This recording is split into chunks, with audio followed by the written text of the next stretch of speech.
بسم الله بسم الله الرحمن الرحيم، والصلاة والسلام على سيدنا محمد أشرف المرسلين. أحيي جميع المشاركين في اليوم العربي للبيئة الذي نحتفل فيه جميعا في أقطار الوطن العربي بهذه المناسبة، ونحن هنا في دولة الإمارات العربية المتحدة من مركز البيئة للمدن العربية بدبي، بالشراكة مع الشريك التنظيمي الاستراتيجي مجلس صناعات الطاقة النظيفة CEPC. هذا الحدث العربي الدولي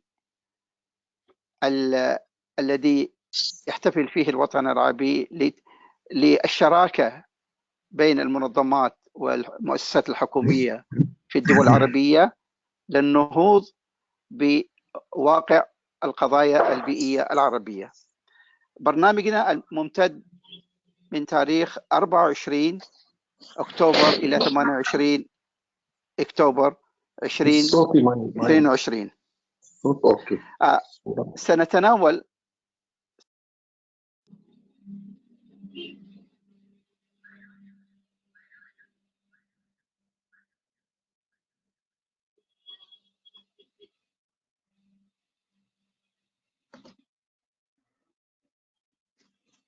Mr. Ali, I think you are on mute.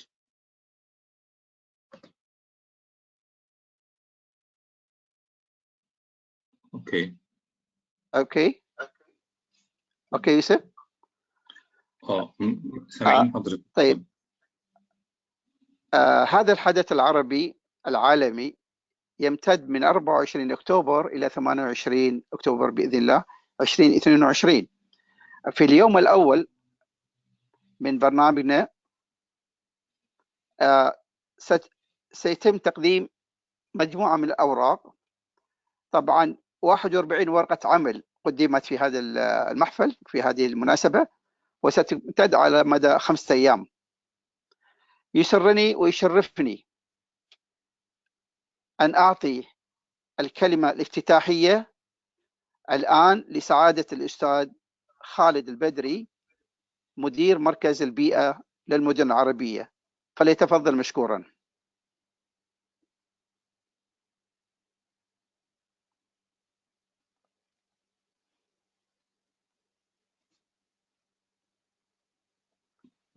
عفوا، سعادة الأستاذ خالد البدري. نعم، صوتي واضح أستاذي؟ نعم واضح. بسم الله الرحمن الرحيم. شكرا على التقديم. عفوا. أصحاب السعادة المتحدثين في الأسبوع العربي الافتراضي للاستدامة والبيئة، الأخوة المشاركين جميعا، السلام عليكم ورحمة الله وبركاته.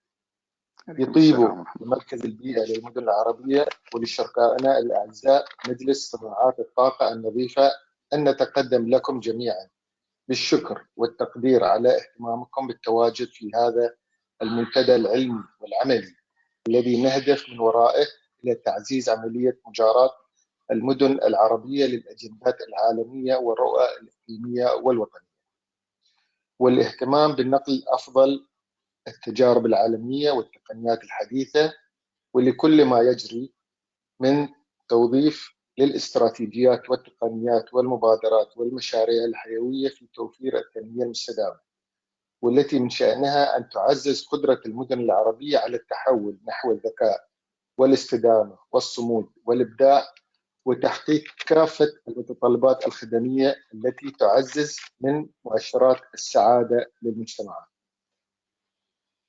لقد أردنا عند تصميم محاور هذا الأسبوع أن نتشارك مع قطاعات صناعة الطاقة النظيفة والعديد من المؤسسات الحكومية والبحثية والخبرات الشخصية والاستشارية المهتمة لعرض كل ما يثري المشارك في المجالات التي تمثل أولويات الأجندات في عمل مخططو المدن وراسمو سياساتها والعاملون في المجالات الاستراتيجية والتشغيلية، وخصوصا في محاور أساسية مثل سياسات تمويل التنمية المستدامة والمدن والبلديات الذكية والإدارة المستدامة لقطاعي الممتلكات والنقل، وكذلك الاقتصاد الدائري ومستقبل الطاقة.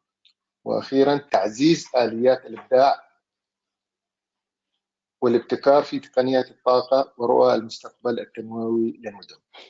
نتمنى أن نكون وفقنا في اختيار هذه العناوين، كما نتمنى أن تحقق الاستفادة المثلى من هذه الوفرة من التجارب والخبرات والمشاريع التي سوف تكون مدار البحث والاهتمام طيلة هذا الأسبوع.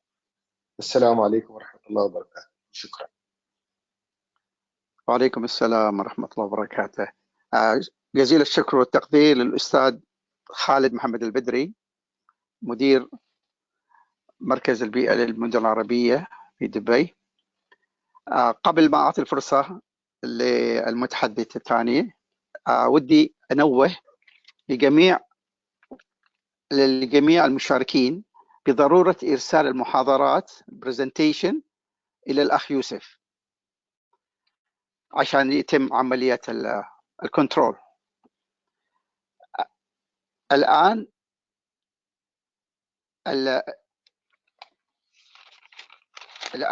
الكلمة لسعادة المدير التنفيذي السيدة أو الدكتورة بشرى بركات، الشريك الاستراتيجي لمجلس صناعات الطاقة النظيفة CEBC، فتتفضل بكلمتها. تفضلي دكتورة. Thank you, Mr. Ali. Hello, everyone, and welcome to the first day of the Arab Sustainability and Environment Week 2022. I would like to thank first the Environmental Center for Arab Towns for helping us in organizing this event, and to thank the speakers in the event. Next, I wanted to take this chance to formally introduce myself. My name is Bushra Barakat, and I'm honored to have been appointed as the new Managing Director of the Clean Energy Business Council. So just a bit to give you a bit of background of myself. My main areas of expertise are construction and demolition waste management and achieving a circular economy in construction. I'm primarily a scientist and a researcher with an engineering background and with a passion for sustainability and clean energy. In my previous experience, I've worked with the REMED project funded by the European Union, which aimed to help the countries in the Mediterranean basin shift towards towards circular economy in construction. And also in my doctoral studies, I worked on enhancing and optimizing the reverse logistics networks of the construction and demolition waste. So from this experience, I have learned that the main barriers that hinder the implementation of sustainability practices are the lack of coordination and communication between the different stakeholders, and the lack of unified understanding between them regarding these issues. So now, as we know more than ever, it's vital that we take action to reduce the existential threat of climate change and to uphold our commitments to the Paris Agreement. So for this reason, governments, researchers, industry practitioners, and NGOs cannot achieve this independently. It's only through the joint and collaborative effort that we will be able to achieve it. And for this reason, I'm extremely happy and delighted to have joined the Clean Energy Business Council in this mission to enable the collaboration between the different stakeholders and to promote the development and deployment of clean energy in the MENA region. This, along with its objective to increase awareness and assist governments in the policy development to accelerate clean energy transition. Now, with less than 2 weeks to the United Nations Climate Change Conference in Egypt, COP27, and anticipating for the COP28 next year in the UAE, our role becomes even more significant in collaborating with the international community in order to advance energy priorities and turn our commitments to tackling the global climate change crisis into action. Finally, I would like to end by saying that the Clean Energy Business Council looks forward to supporting and standing by its members in order to collaborate to achieve a climate-safe future. If you're not a member of the Clean Energy Business Council yet, kindly reach out to us to learn more about what we do, how you can become a member, and how we can work together and how we can help you to achieve your clean energy goals. Thank you, Mr. Ali, so much, and I leave the floor back to you. Thank you so much, Dr. Bushra, for the excellent introduction and the intensive, broad spectrum of your role in your organization, SEBC. Thank you so much for elaborating the important role for the Arab world in the environmental and sustainability. And now we will start with our speakers. The first speaker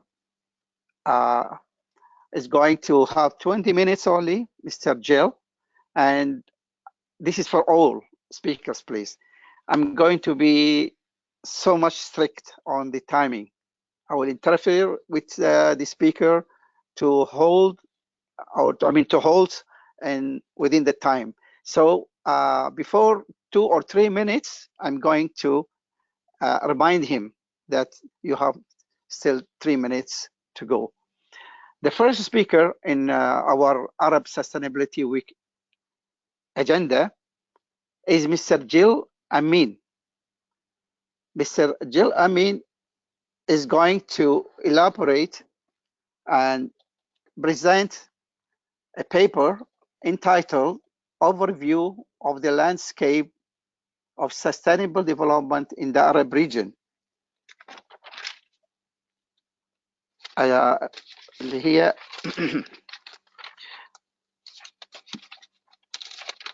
بالعربي نظرة عامة على معالم التنمية المستدامة في المنطقة العربية. فليتفضل Mr. Jill Amin for your presentation. You have 20 minutes, Mr. Jill. صباح الخير وشكرا سيد علي على المقدمة. البرزنتيشن تبعي إذا الله أراد مش رح تستغرق أكثر من 20 دقيقة. رح تكون in English بس إذا في أسئلة at the end بالعربي أنا أكثر من ممكن إني أجاوب على الأسئلة. We're gonna speak today. I'm gonna cover 3 main things. Very briefly, global developments and major trends in energy. Then we're gonna delve much deeper into the Arab region developments and trends, and I will conclude with priority actions in terms of policy going forward.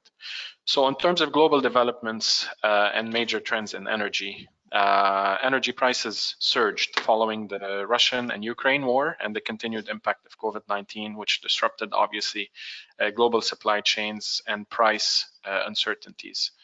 And these uncertainties are now impacting the energy transition commodities, which are used in electrical vehicles, renewable energy supply chain, and many more. And from year 2000 to 2020, renewable energy worldwide increased 3.7-fold, reaching 2,800 gigawatts. And the cost for electricity from utility-scale solar PV fell a full 88% between 2010 and 2021, and then it fell an additional 13% in 2021 alone. In terms of trend, the analysis has shown that 90% of the solutions shaping a successful outcome by mid-century obviously involve renewable energy, and global greenhouse gas emissions must be reduced by 45% by 2030 in order for us to limit the temperature rise to under 1.5 degrees Celsius by 2050. So renewable energy in combination with energy efficiency now form the leading edge for a far-reaching global energy transition. And clean hydrogen could also meet up to 12% of the final energy consumption. So on a world or on a global scale, this is where we are at. In the Arab region, we're still falling short in achieving SDG 7, which entails reduced social, economic, and environmental outcomes for its residents by 2030. without the proper actions and a correction in the course. So we have four main indicators here. In terms of electrification, as of 2020, 90% of the population almost had the same access as 2019. And in terms of numbers, 42 million Arab citizens remain without access. And this is dominated by the least developed countries and countries in conflict, which account virtually for all the deficit. In terms of renewable energy, penetration rates, one moment, my presentation screen switch. Yes, in terms of penetration rates, there's been a lag behind other regions where only 13.4% of Arab populations have access to renewable energy. Sudan, Egypt, and Somalia, they alone account for 72% of the region's renewable energy consumption, but this is mainly in solid biofuels. In terms of energy efficiency, there's been a gradual decline to 4.9 megajoules per dollars in terms of energy intensity, and this has been due to the decrease in the GCC area. The compound annual growth rate of improvement in energy intensity from 2015 to 2019 was only negative 1.4%. In terms of clean cooking, 87%, but with a large sub-regional disparities. And there's an evident rural to urban divide with a deficit of 6% of urban and 22% of rural population. However, on the bright side, there's a high technical potential for renewable energy and clean hydrogen in Arab countries, which represents an attractive way to diversify their economies. So renewable energy capacities in the Arab region have increased over the past decade. However, their share of global renewable energy capacity has since declined. And the three most prominent projects and record low bids for solar PV, all of which happen to be in the Arab region, are Qatar, UAE, and Saudi Arabia, with prices as low as $0.0104 per kilowatt hour in Saudi Arabia. So with these projections, renewable energy in the region is set to grow by around 120 times between now and 2050, which will be way more than any other region. And fossil fuel exporters can leverage established energy infrastructure, a skilled workforce, and existing energy trade relations in the ramp up of clean hydrogen. So at the moment, as of 2021, there has been a total of 22,000 megawatts of renewable energy installed, out of which 8,600 came from solar. In terms of investment, investment in the Arab power sector will exceed a total of $250 billion, the highest of all energy sectors. And of these, we have $60 billion worth of projects being developed in Saudi Arabia, followed by Egypt, where there are $37 billion worth of projects. And the Arab region is expected to add 5.6 gigawatts of installed capacity from renewables only in 2022, which will be nearly double the 3 gigawatts which came online in 2021. Now, looking forward, by 2026, the region is expected to add 33 gigawatts by installed capacity of renewables, where 26 gigawatts will be as utility and distributed solar PV. So we can see here a huge share for solar in the coming projections. And by 2030, the projections of IRENA point to a figure of 80 gigawatts of renewable energy power capacity. On the hydrogen and electric vehicles side, we're projecting 300 million vehicles by 2040 and more than 60% of the total active vehicles by 2050.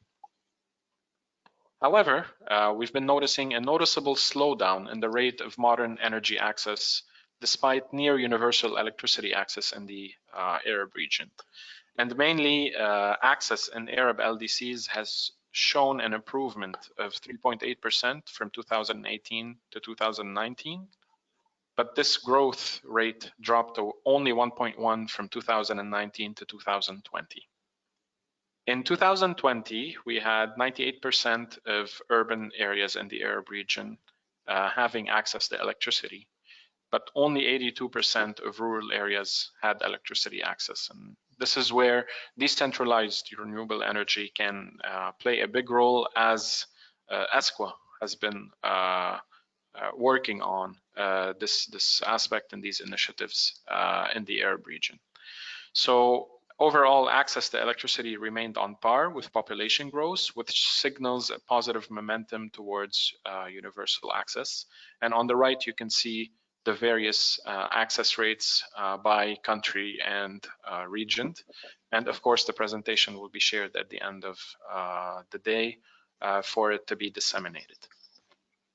We've also seen a slowdown in the rate of modern energy access, especially with rural areas when it comes to clean cooking fuels and technologies. And the estimates indicate that there has been a marginal increase in the number of people who do not have access to clean cooking, which is a setback to the achievement of SDG 7. In LDCs, only 35% of people had access to clean cooking, while other countries had full or almost full access. And overall, we have 47 people who did not have access to clean cooking, who were mainly located in Sudan, Somalia, and Yemen, as you can see in the chart on the right. So these three main countries represent most of the people without access. In terms of primary energy intensity in the Arab region, it has been higher than the average global primary energy intensity. So in the Mashriq area, we had 4.05 megajoules per dollars, which was lower than the global primary energy intensity of 4.7, as previously mentioned. But all the other subregions in the Arab region have a higher energy intensity, which points to the high potential of energy savings in the Arab region. These continued shortfalls below rates that would meet the target imply that policies on energy efficiency are not yet yielding the desired results. So more efforts are needed by all countries, and we're going to address that in the priority actions at the end. Solid biofuels continue to account for the largest share of renewable energy consumed in the Arab region, but solar is the fastest growing source. So only 4.6% of the region's total final energy consumption comes from renewables, and this is mainly from traditional biomass. Solid biofuels account for the largest share, and we said that 78%, with over 86% of that concentrated in Egypt, Morocco, Somalia, and Sudan. And we can see this in the chart on the right, where the LDC portion is much higher than the rest. However, solar continues to be the fastest growing renewable energy source in power generations. Many countries are now setting aggressive targets based on the falling cost of solar, which we quantified globally at 88% since the 2000s, and as well other sources of renewable energy generation. Now, in terms of regions, the GCC region is making decisive progress towards its renewable energy targets. And we're going to get into a bit of details and figures here, where, yes, all Arab countries have committed to increasing the share of renewables, but we have oil-producing states such as Qatar committing to 20 to 30% within the next 20 years, Saudi Arabia targeting 30% by 2030, the UAE targeting 50% clean energy by 2050, including nuclear power with renewables, and Oman targeting 30% by 2030, and Bahrain 10% by 2035. The region is also making progress in terms of tendering, and as I mentioned earlier, we've seen the lowest bid for a solar PV at a utility scale in Saudi Arabia for the 600 megawatt Al Shuaiba PV IP project, not only in solar, but also in terms of wind power. The Middle East's largest wind farm at 400 megawatts will be built at Duqmat al-Jandal in Saudi Arabia. It's currently being constructed, and it's expected to be completed in 2022, inshallah. Now, with all this renewable energy development and added capacity, grids also need to be invested in and developed so that they can adhere and adapt and be able to efficiently and in an optimized way handle all this variable renewable energy generation. So this will introduce increased grid complexity, and which will require, on the other hand, increased flexibility. So interconnectors within the Arab region are expected to help address this instability within the energy markets that will result from renewable energy curtailments and fluctuations, whilst also strengthening grid resilience and power supply security. And the most prominent technology here is HVDC, or high voltage DC transmission lines, which will allow the efficient transportation of electricity between North Africa and the Gulf, which will smooth supply and demand and unlock new industries. So for this purpose, by recognizing these benefits, the Arab Ministerial Council for Electricity under the League of Arab States has established the Pan-Arab electricity market and have declared it as a priority. And LAS has been working with the World Bank and Arab countries, making a strong economic case for the integration of this of the power systems in the region.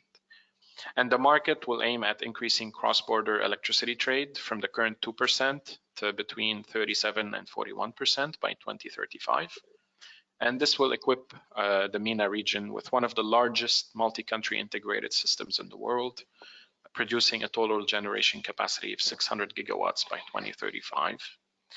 And the size and geographical reach of the market will also unlock opportunities for trade with electricity grids in the European Union, in the sub-Saharan Africa, and in Asia. And within this context, ESCWA is currently working with the League of Arab States on the translation of the grid code for the market from English to Arabic, so that it can be disseminated amongst all the Arab regions and countries, and to have the grid code document in Arabic for ease of use and update of the code in the future. So in conclusion, based on everything I have said so far, long-term energy security necessitates the acceleration of the energy transition, and achieving a universal access is a vital pillar of a just and inclusive energy transition. And the roadway or the pathway towards that will be made up of 25% renewables, 25% energy efficiency, 20% electrification, 10% hydrogen, 6% fuel reductions-based CO2 capture and storage, and renewable energy-based CO2 removals. I'll move now to the final part of my presentation, which focuses on the priority actions that are needed first in the short term, so in the next 4 years, and then I'll speak about the longer term. So these are the priority and policy actions and recommendations that ESCWA is calling for. First, we have to undergo structural economic diversification to boost energy productivity and redirect energy subsidies. We need to focus on carbon neutrality and efficiency efforts in transport. We need to reaffirm longer-term trends of responsible energy consumption and reorient policies towards large-scale energy efficiency. We need to increase regulatory transparency to remove barriers for private sector participation and accelerate the penetration of clean energy technologies and local content manufacturing. We need to strengthen monitoring and evaluation tools to improve data availability. We need to focus electrification efforts on education. And very importantly, decentralized renewable energy solutions, which are emerging as a cost-effective alternative to grid-supplied electricity, and new business models to provide on-demand energy access should be implemented, especially in remote areas without grid connectivity. Sorry, Mr. Jill. Yes. Sorry, Mr. Jill, you have 3 minutes to go, please. Sure. All policies for universal energy 3 minutes access, only, yeah. Sure. Must integrate gender equality and women's empowerment in its approach, and cross-sectoral interlinkages between SDG 7 and other SDGs such as education, gender equality, and impact on life on land and below water have to be clearly identified. Risks of trade-offs have to be managed, and synergies between them need to be harnessed for achieving multiple benefits. Final slide, the priority actions towards 2030. We need to set ambitious greenhouse gas emission reduction targets and integrate sustainable energy action plans into development strategies with clear SDG targets. We need to ensure that health and education facility energy needs are appropriately articulated in the context of national energy plans and strategies, as well as those aimed at addressing critical industries and end users of energy services. We need to enhance interregional cooperation for greater resource mobilization, and the Pan-Arab electricity market is a very prominent example of that. We need to pursue regional grid interconnection to increase energy security and the share of renewables in the power sector. We need to build institutional capacity, transparency, and accountability, and strengthen local governance and communication. We need to develop a digital strategy which leverages innovative technologies.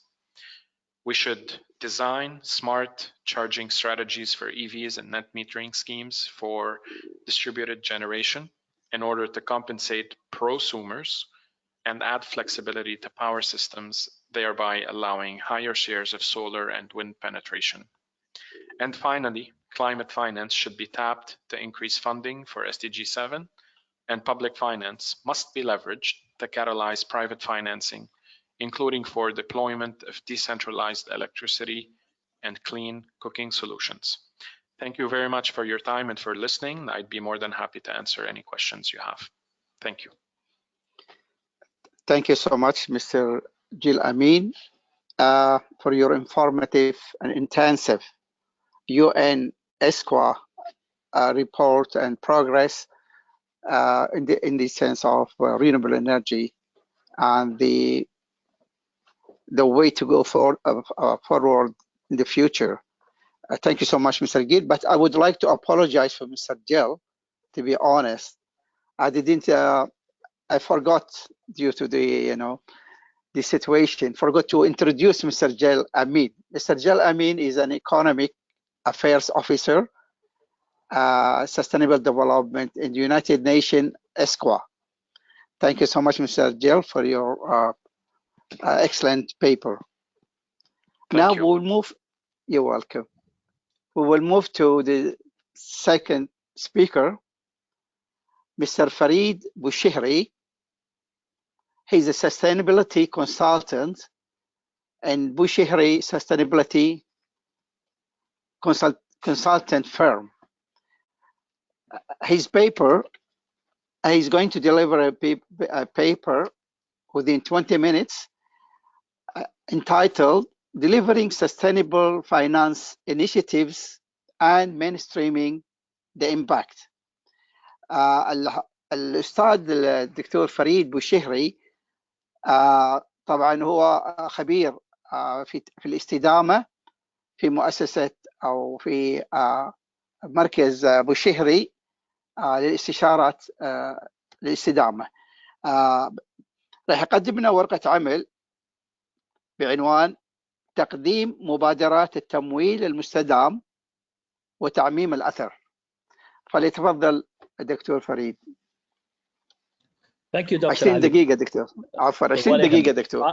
It will definitely be less. Yes, okay, you're welcome. تفضل. The floor is yours. Thank you very much. Unfortunately, I cannot control my slides. It will be controlled by our good friends. I'll start. If you can move to the next slide, please. I usually start every presentation with a shocking statement.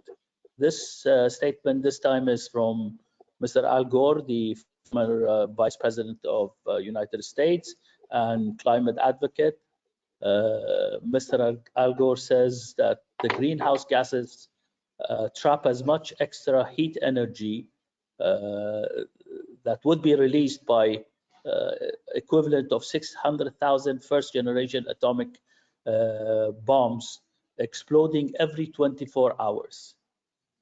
This is a very shocking start to the presentation, but however, this is what our industrial activity and our human activity is leading to this crisis of the climate. You scared everyone, Mr. Farid. You scared everyone. Yes, this is my intention. I think always I start this way so everybody pays attention to what I say. Yes, absolutely, but, absolutely, but yeah. you'll see that my presentation will be always on the positive side. Great. Can I have the second slide, please? Okay, our planet is now facing triple crisis. First is climate change, biodiversity loss, and pollution and waste. These are titles, but they are all interrelated because we cannot talk about climate change without keeping in mind that biodiversity is the biggest issue that affects and get affected by the change in climate. And the biggest issue that we have apart from climate and biodiversity is the pollution and waste, and especially since everybody now is aware of the horrendous problems we have with plastic wastes. Next slide, please.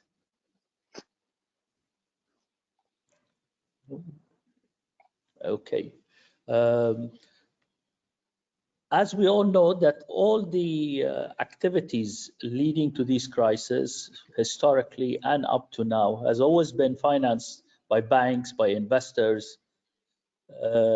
Therefore, the transition towards solving these crises, to greening these issues, must also be led by the financial sector. Financial sector plays a pivotal role in moving the economy and also moving the economy from the current crisis to the economy that we hope that would be sustainable. Next slide, please. To achieve success, we must engage all facets of financial sector. The three most important sectors that we have is policymakers, regulators, and global finance community. The policymaker is vital because this is where we get the umbrella for all the activities that we need to perform. An advanced policymaker will always be working with regulators who will have proper regulations and sets of rules and standards to guide us through to a successful and sustainable economy. Not to forget that the global finance community, from investors to bankers to insurers, must be engaged in this whole process. We need to join forces to shift towards an impact-oriented and sustainable way of doing business. It's very important that when we talk about financing, investment, that we look at the impact of our operations, whether they are positive or negative impacts, because then we can work on minimizing the negative impacts and increasing the positive impacts. Next slide, please.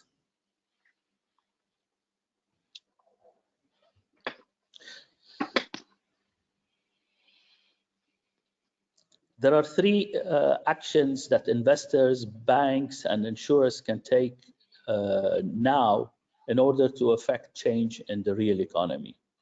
Number one is public policy engagement. Number two, stewardships. And the third one, capital allocation. Public policy engagement is very important. This is where our plans, our transition plans will be holistic, it will be inclusive, it will involve all the partners and parties that needs to be engaged. As said previously, investors and bankers are the ones who are vital to any project. Therefore, their stewardship, the leadership is vital, and especially if this leadership is leading towards a sustainable action. And the capital allocation is important, not the traditional capital of thinking only profit and loss, but capital allocation towards funding sustainable projects.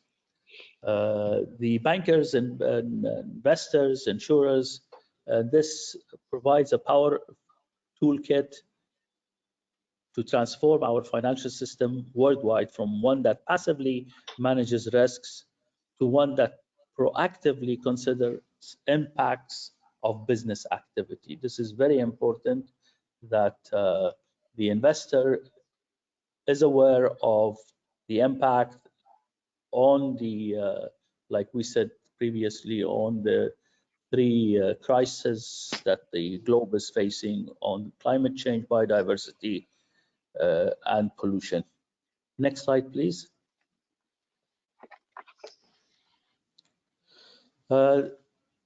Transparency and disclosure is vital. We need clarity not only about the impact climate change and environmental degradation causes on the economy and on the investments and has on the financial sector, economy and business, but also the impact of the financial sector and business activities which have on the climate and the environment.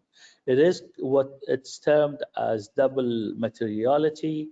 In the past, we were always looking on one direction. I have an investment, how much is my return? What is the profitability of my investment? Not looking at and what is the vulnerability of my investment because due to the climate and environment effects on the investment that I'm doing. But if we look from the other side also, which is vital, is that this investment's effect on the climate and the environment, then investments will become sound and sustainable. Next slide, please. There are three things central banks and supervisors are doing to advance credible and inclusive sustainable financing and transition plan. Number one, climate and environmental risk management being embedded in supervisory processes. Number two, scenarios and stress testing. And third, data disclosure. It's vital that we look at data, we look at the risks, environmental risks, and every other scenario that can show the stress that we are pushing on the environment, on the investment itself. And the other part is the data disclosure. We need clear data, we need transparent data, we need sound data, and also we need the data to be cross-fed, because currently most of the data available and the platforms that are available worldwide are not compatible. Transparency, sound data, and disclosures are critical. We need to build infrastructure to make this happen and make it interoperable and use technology to make it scalable. Currently, all the data and all the platforms are modules and that stand alone. So the integration and operability between them, interoperability is very important. We need to draw transition plans for all sectors over time, not only concentrating on energy or on sectors that are easy to green, but all sectors have to be planned in. You went the wrong way. Could we go to the next slide, please? When we talk about greening the economy or green economy, it's not about creating a new economy called green economy. It is about gradually greening the existing economy. This is vital for us to understand that green economy currently makes about 8% of global GDP. The rest of the economy is not green yet. It's all still gray economy or whatever we want to term it. But we need to gradually come up with transition plans, put the right investments in, and move all sectors towards becoming green. Can I have the next slide, please? The talk about climate change and biodiversity is very important to understand that when we talk about biodiversity degradation, or biodiversity as some call it, nature's capital, we talk about 4 vital areas: degradation of the soil, reduced water supply, air pollution, and threats to food supply. These are all integrated biodiversity issues that is very important for us to look at and analyze. Looking at, if we compare the data available and the science behind climate change, is more, I cannot say simplistic, but it's more clear, because when you talk about climate change, you talk about carbon and the greenhouse gas emissions. And if we have a green gas emission, say in the Gulf region, compare it to any other region in the world, is basically the same. We're counting the carbon particles, we're counting and measuring. So the measurement and the analysis is basically the same. But when we talk about biodiversity, it's more complex, because we're dealing with soil degradation, we're dealing with water scarcity, water supplies, we're dealing with air pollution that affects it. And all this will affect the science, affects the measurements that we are doing.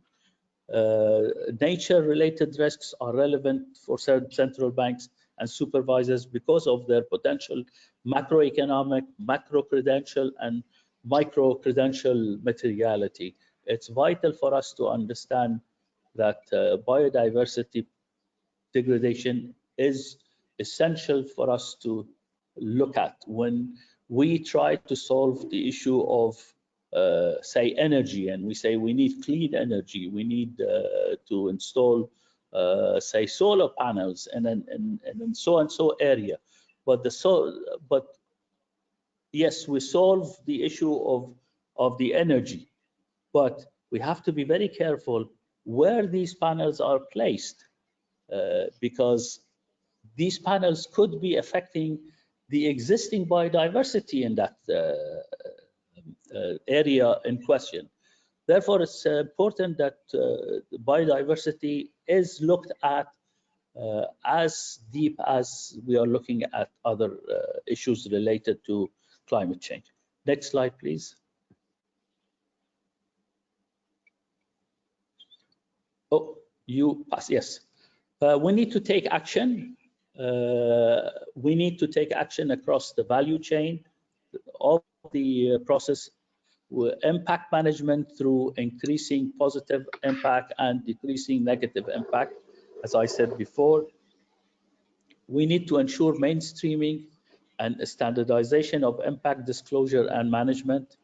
We need to measure the effects of impact analysis on the economy. These are the specific actions that we need to look at if we are looking at sustainable investment in the economy, affecting our livelihood. Next slide, please. There are so many global and regional initiatives that is now coming up. It's been, some of them have been in operation or in existence for a few years, and some of them are just brand new, that are collaborative efforts for governments, for NGOs, for scientists. I will give a few examples because there are so many of them. I can take a whole day if I want to list them all. Yeah, Mr. Farid. Yes. Mr. Farid Bushehri, I'm so sorry to interrupt you, but you have 3 minutes to go, please. Don't worry, this is my one before the last slide. Okay, thank you. Okay. The first one, the Glasgow Financial Alliance for Net Zero. This is a global coalition of leading financial institutions committed to accelerating the decarbonization of the economy. The GF or GFANZ provides the tool and resources the financial sector needs to implement its net zero commitments.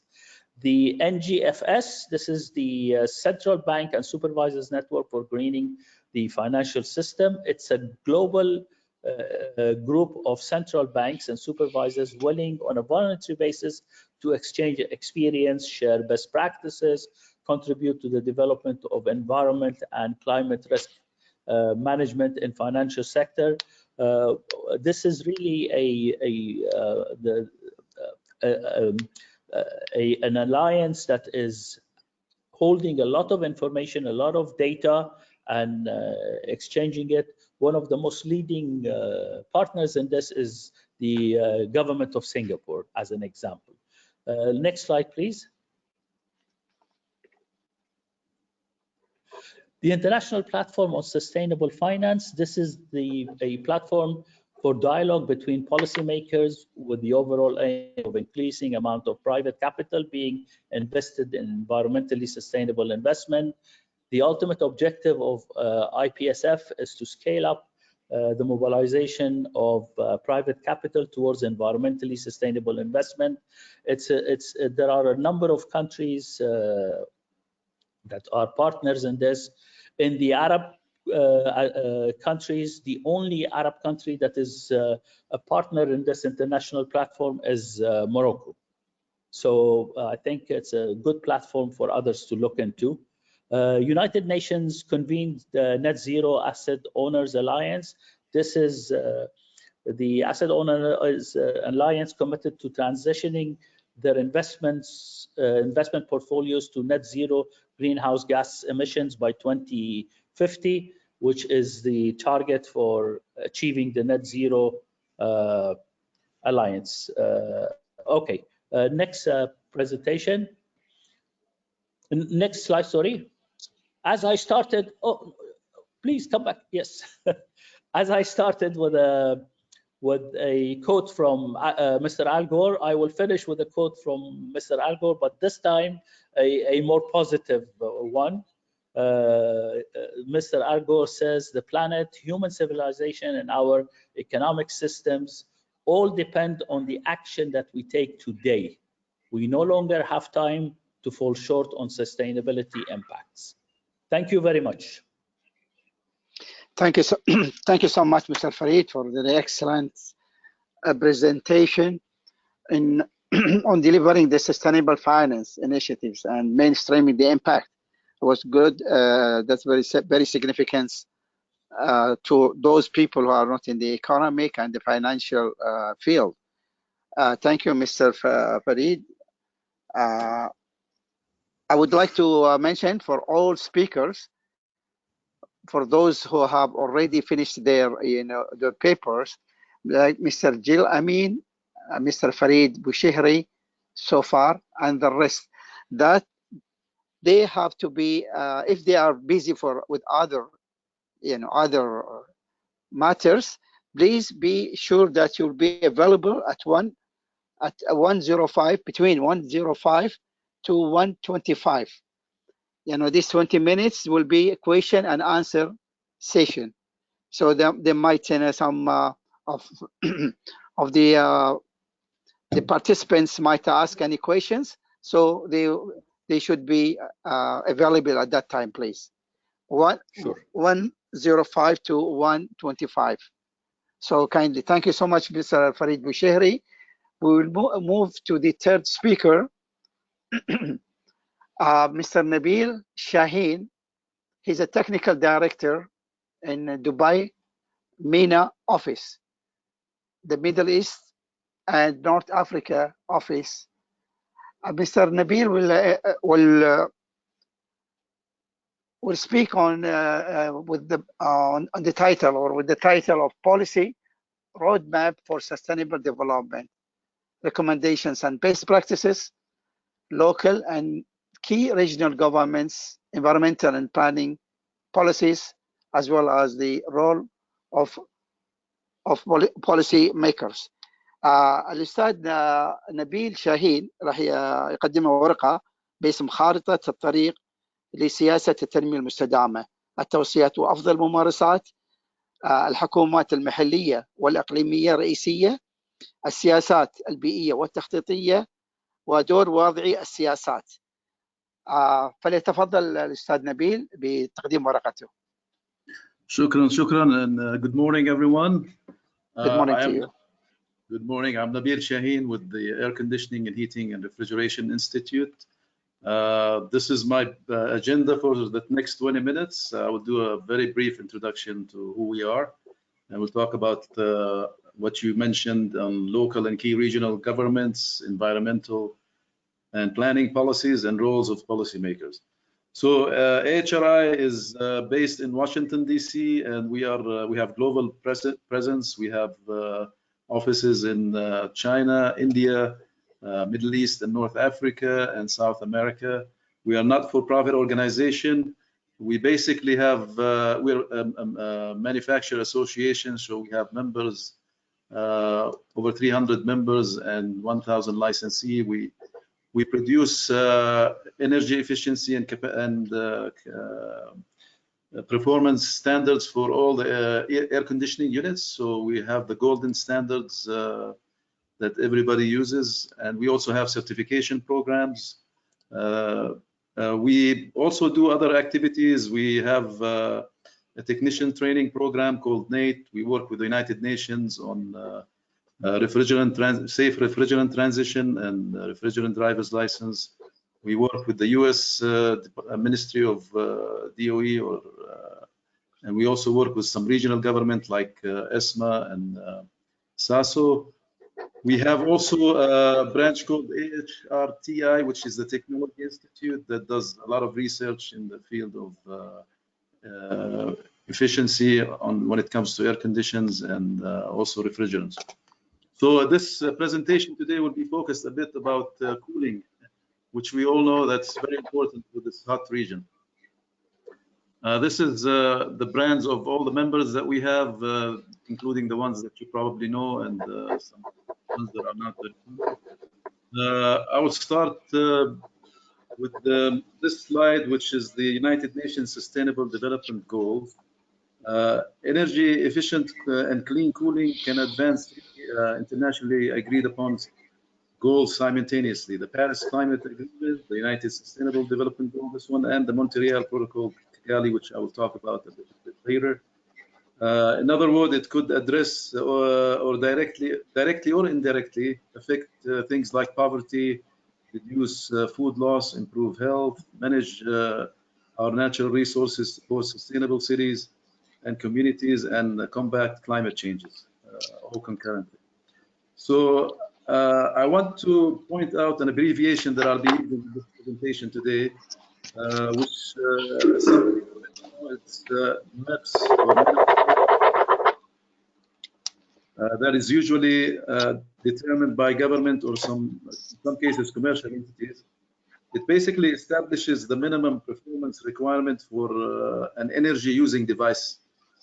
It covers areas like appliances, lighting products, commercial and industrial equipment, and also automobiles or cars, both electric and gasoline type. So MEPS can be set at a range of levels, from gentle to aggressive. It depends on many factors, including availability of technology and other factors. A good example of how MEPS evolve is light bulb. The over 100 years old incandescent light bulb, for example, gives 100 lumens, or 10 شمعات in Arabic, per watt. And fluorescent improved to give 50 lumens, while now we have LED that gives well over 100. I've seen some cases reaching 200 lumens per watt. So it's 10 or 20 times more efficient than the old incandescent bulb, and can last also 50 times more. So it's very friendly for the environment, and it's very for sustainability. Here, as you can see on the left-hand side, I want to talk about electricity consumption in the Middle East region. Since we are not considered an industrial country, on average, 50% of electricity used is consumed by the residential sector. On the right-hand side, you can see the consumption in a typical home in GCC. The air conditioning system consumes about 67% of the total electricity consumption or the bill. In some cases, it goes even higher, for example, in the summer time. Therefore, this region must pay utmost attention to the air conditioning energy efficiency regulation and monitoring. Another area that we must pay attention to is also, as you can see in the bottom picture, is the building envelope, ensuring that we have regulations in our local building codes, for example, and guidelines to minimize for building insulation, glass, etc. So to help preserve the cold or hot air inside the buildings and prevent it from escaping from, which results the air conditioning units to run less time and also save more energy. This is a graph from the International Energy Agency that shows that due to global warming and growth of population and increase of the middle class in Asia and Africa region, installed air conditions around the world will be on the rise in the next 3 decades. So this report, for example, shows that in the Middle East, there are an estimated 60 million units installed now. This number will climb to 210 millions by 2050, which is 3.5 times. And setting higher MEPs for cooling is one of the steps government and even local municipalities can take to reduce the need for new power plants and cut emissions and reduce costs. Here, there's another example also from IEA. There are a lot of energy efficient technologies available in the market today. In this graph, it shows that the red dot is representing the minimum energy efficiency set by the governments for specific markets, and also the green is the best energy efficiency available for the market, and the bar is what the average consumers buy or the people are buying. So if you can see here the example of Saudi Arabia, the consumers are basically buying the least efficient products from the market or closest as possible to the minimum MEPs. Unlike, for example, what you see in Japan and the US, consumers are more aware and buying more efficient products. In the GCC region, for example, each country has its own standards, conformity, certification, and accreditation organizations that have already established MEPs at various levels. There's also GSO or Gulf Standards Organization, the standardization organization for the Cooperation Council of the Arab States of the Gulf. They aim to unify the various standardization activities and follow up their implementation and commitment to the cooperation and coordination of the national standards bodies and member states. Although not all standards that come out of these organizations are adopted by these countries, by the GCC countries, as some rely more on their own standards or developing their own standards, it's a great way to harmonize the standards among these GCC members and reduce the technical trade barriers and help in other areas. Here, for example, the table shows what each of these countries are doing in terms of air conditioning energy efficiency standards. You can see that it covers different types of equipment at different levels. Some are done at federal level, and there are additional local levels. For example, Abu Dhabi and Dubai municipalities decided to exceed the federal minimum levels of energy efficiency and established higher standards or rating systems for their municipalities, and basically following green building examples. And a lot of the countries also, to educate consumers, have energy efficiency labels for major appliances. For example, here this is for air conditioning. It shows some of the consumers' labels used to display energy efficiency on here. It also shows the minimum energy efficiency requirement for each country. One desirable thing that I personally would like to see happen is harmonization of these labels, at least for GSO, kind of like similar to the EU. Okay, we're switching now to the environmental and planning policies. As the speakers earlier mentioned, and I'm sure this will be discussed more in the next few days, global warming is humanity's greatest environmental challenge. According to an ongoing temperature analysis led by the scientists at NASA, the average global temperature on Earth has increased by 1 degree Celsius in the last 100 years, or since the industrial age. It's caused by basically increased concentration of greenhouse gases in the atmosphere. Human activities accelerated this, which is caused by things like fossil fuel consumption or combustion, population growth, deforestation, destruction of ecosystems, and other factors. On the right-hand side, you can see an example from the US on the GHG. 79% is coming from carbon dioxide, and 11% is coming from methane gas, which is caused mainly by agriculture, livestock, and landfills. And 3% is coming from fluorinated gases used in air conditioning and other industries. This 3% may seem less significant, but it's important, as fluorinated gases can linger in the atmosphere much longer than carbon dioxide.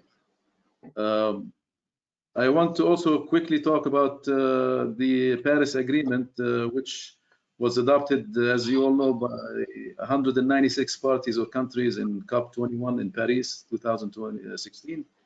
The main goal for it was to limit global warming as well to well below 2 degrees, preferably 1.5 degrees, and reach carbon neutrality by 2050. In this graph, also an example from the US showing that CO2 is the biggest contributor, as we mentioned in the previous graph, 79%. Here we're showing the breakdown of the CO2. The biggest chunks are coming from power generation and transportation, such as car emissions, and of course from industries and factories, or some factories. So what are the things that would help reduce CO2 production? We all know most of these items using renewable, and clean energy. Also in the US now, they're looking at carbon capturing and storing carbon, and many other factors. In building, of course, where we focus on as our institute, is focus on energy conservation, retrofit, energy efficiency, better insulation, green finance, as mentioned by the previous presentation. And also here, I want to mention the Kigali Amendment, which basically is another international agreement that focuses on gradually reducing the consumption and production of hydro HFCs. You can see the transition timeline on the right-hand side. It's a phase down, not a phase out, down to 20%. For developed countries, it should be completed by 2045, with the exception of Group 2 or high ambient countries like the GCC. It is due in 2048. So appliances and HVAC have direct and indirect impacts on the environment. Direct, as I mentioned earlier, by fluorinated gases used in HVAC. Indirect, because HVAC equipment basically consumes a lot of electricity, especially in this region. Globally, it consumes on average 16% of the energy produced. So it's important that we switch to an environmentally friendly refrigerants and improve equipment energy efficiency. Here I want to show a graph from CLASP that shows electricity consumption in this region by air conditioning units in tetra kW. So for example, in Saudi Arabia, 53 tetra kW is consumed just to run air conditioning units. In Egypt, 18.4, in Syria, very small, 0.5. And on the right-hand side, you can see the CO2 produced by air conditions in million metric tons. So that's a huge amount. And here I want to give an example also from the same website on country policy effects. So if we start looking at changing the policies, establishing minimum energy performance standards, this will help a great deal the life cycle of the product. And for example, if you look at the light brown and dark brown bars, light brown is the cost of purchasing an equipment, and dark brown is the how much it consumes in terms of power or energy. So if we stay business as usual, this is the cost of the life cycle cost of appliances or equipment. If we do energy efficient policies, we increase a little bit the cost of the equipment, but we reduce the electricity consumption. And if we encourage to use best available technology, that's the optimum solution. So we can reduce not only energy consumption, but also cost. And on the long term, if you see at the bottom, although the units will be 3.5 times more by 2050, we'll still be able to reduce the carbon dioxide production in the air, versus if we don't do anything, it's going to continue to rise. Switching to the last section, here I want to show an example of United Arab Emirates Climate Action Tracker. So you can see that the rating is highly insufficient, as countries in these regions are the highest producers per capita of CO2 in the world. So if they also continue with business as usual, they will not achieve their goals by 2050. So each country now has to basically submit their nationally determined contribution and be as transparent as possible. So, for example, on the right-hand side, UAE has a lot of it's taken a lot of serious steps, including retrofit projects to reduce power consumption. They're looking at many things, including clean energy, green and blue and gray hydrogen, and other areas that will help reduce energy and use also clean energy. So how to reduce power consumptions as policymakers? We need to have basically to reduce power consumptions, we need to have affordable and practical energy efficient technologies coming by manufacturers. And the authorities have to put in place standards and regulations to enforce that minimum energy performance standards, and have also surveillance and certification programs to ensure compliance and weed out the bad quality or low efficient products from the market. Today, for example, so you have to also do awareness. So I use this today. If you ask an average person, how much electricity or money will you save if you choose an air conditioning equipment technology versus the other, most likely most of them will say I have no clue. So awareness is also very important. Not only we have to educate consultants and engineers, we should also educate the masses on how to select energy efficient products and understand some basics, for example, about the products terminology and what they mean. So the three key components to successful energy efficiency is proven testing and rating standards. Unfortunately, in this region, our governments don't have, or most governments actually globally, don't have internal technical knowledge on how to develop technical standards. So they usually end up adopting international standards like ISO or AHRI. So adopting good standards, making sure that you do surveillance testing on units that come to the country and make sure that nobody's cheating, and so do compliance and verification basically. Using global energy efficiency regulatory tools like AHRI, which here I show a quick just list of all the standards that are used globally that for air conditioning units of all types and size and forms, and also can measure efficiency at high ambient conditions like this region. So it's important again to not only put standards, because putting minimum energy efficiency standards is important, but also monitoring what comes to the market, as I mentioned, will ensure the trusted output from all the manufacturers and suppliers. This is the end of my presentation. I hope I stayed within the 20 minutes. Thank you very much. Thank you so much, Mr. Nabil, because I was about to warn you that there are still 3 minutes for you. So Okay. Thank you so much that you gave us 3 minutes offer from your side. Thank you for the excellent presentation. And of course, as you all followed, the excellent presentation of Mr. Nabil, that he stressed, especially on the roadmap, policy for sustainable development, both in local and key regional governments, and as well as he mentioned the most important role of the policymakers. Thank you so much, Mr. Nabil. Now we will move to the next speaker. We have here Mr. Awan Walters. He's a partner law in the EY organization. His title, his paper title, overview of green hydrogen projects in the MENA region, the legal structures of green hydrogen projects, green hydrogen market overview, and market challenges to overcome in MENA region.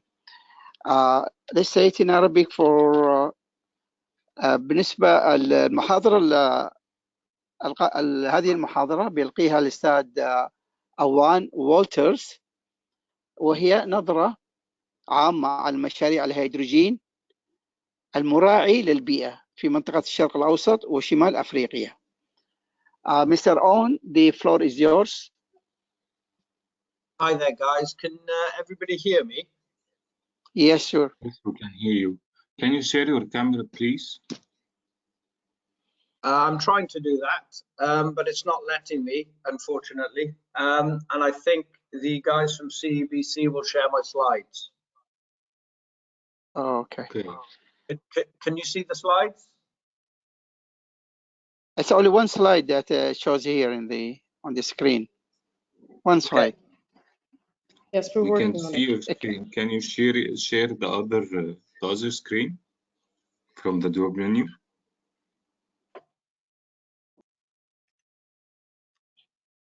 Mr. Awan? Yeah, bear with me. Yeah, I'm Yeah, trying. I think so. I sent the slides to CEBC and they were going to share them. So, but I can get them up on screen. And then Yeah, I think so. You can confirm when you see them now. Right, can you see that?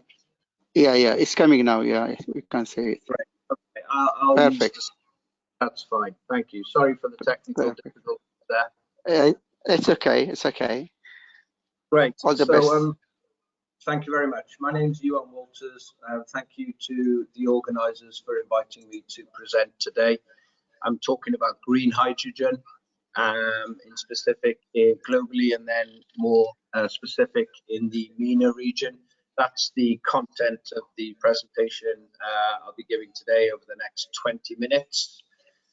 So briefly introduce myself. I'm a partner with EY Law in the MENA region. I'm a lawyer, I'm a corporate lawyer. I focus on energy and infrastructure projects in the MENA region and globally. And I focus on clean energy projects in specific. And for the purpose of this presentation, I'm going to be talking about hydrogen. And of relevance to the hydrogen market is obviously green hydrogen and the development of solar and wind projects regionally, which drives the growth of the green hydrogen market in this region at the moment. So there are my contact details. If anybody has any questions or follow-up, I'll obviously be here for the Q&A, which is scheduled for slightly later after each of the presenters have presented. So I'll move on to the content of the presentation. So green hydrogen, what is green hydrogen? Let's start there. So this is a very simplistic diagram of the green hydrogen market. So hydrogen can be produced in a number of ways, but what we're going to focus on today is green hydrogen. Green hydrogen means the production of hydrogen from renewable sources, which in this part of the world and typically means from solar and wind energy. And you take the electricity produced by the solar and wind energy, and then you use a process called electrolyzer to split the hydrogen and the oxygen in the electrolyzer itself. You then produce a hydrogen gas, which you can then store as a gas or a liquid. You can then use that hydrogen to produce a number of other outputs as well, including ammonia, which a number of people are using for a number of reasons, which we'll touch on during this presentation. And then you can obviously ship that or transport that hydrogen in a number of different ways. And the diagram there shows one of the ways, which is by sea, which is of relevance to this market in MENA because of the advantages of the surrounding sea of many of the jurisdictions producing the clean energy projects supplying the hydrogen in this market. So we'll move now on to the a quick overview of the green hydrogen globally and in MENA. So globally, this slide here focuses on the European market, but is indicative of the wider global market. That the main uses of hydrogen globally is in three areas: in refining, ammonia, and methanol. About half of the global hydrogen is used for ammonia. There are reasons for that, where ammonia is extremely good at to transport and store the energy itself. You can also use it as obviously as a fertilizer, and then hydrogen is also used in the refining process to remove sulfur. So those are the main demand side pulls of the hydrogen at the moment globally. I think what the bottom left of that slide indicates is that there's a lot of projects announced in Europe, and that's indicative also in MENA. But the next stage is obviously the implementation and delivery of these hydrogen projects globally. The main leaders in the European market on the supply side are Spain, Germany, Netherlands, Italy, and Portugal. This slide talks about the variety of use of hydrogen globally. And as we just touched upon, the main uses is in the refining sector and to be used as ammonia. On the smaller scale, there's some commercial vehicle operators that can use hydrogen. And then on the larger scale, when most of the hydrogen is used globally, it's on the ammonia and in large manufacturing and fuel derived processes to remove sulfur. This slide sets out in a diagram form the three main opportunities for hydrogen really. One is there's a decreasing renewable energy cost globally. So that means that the cost of generating hydrogen is decreasing because the renewable energy cost is also coming down. So that means the production side costs of a hydrogen facility are decreasing. The cost of the actual technology development, the electrolyzers that we just talked about, that's coming down as well quite significantly. And then the third area which will impact on the amount of hydrogen projects in the MENA region and globally is the increasing CO2 cost. So there'll be a cost of carbon imposed on large industrial users, and that cost is expected to rise. So with the rise in the carbon cost, together with the decreasing cost of the electrolyzer capex and the decreasing cost of the renewable energy, it makes the hydrogen supply side very attractive for this region and globally. So this slide then talks about a typical project life cycle of a hydrogen project, and the main thing to secure is the first item there. It's the clusters. Now, what they mean by clusters is a credible bank of off-takers for the actual hydrogen. So what you'll need to get a hydrogen project finance is a credible input into the hydrogen production facility, and that will be a renewable energy project, be it solar or wind.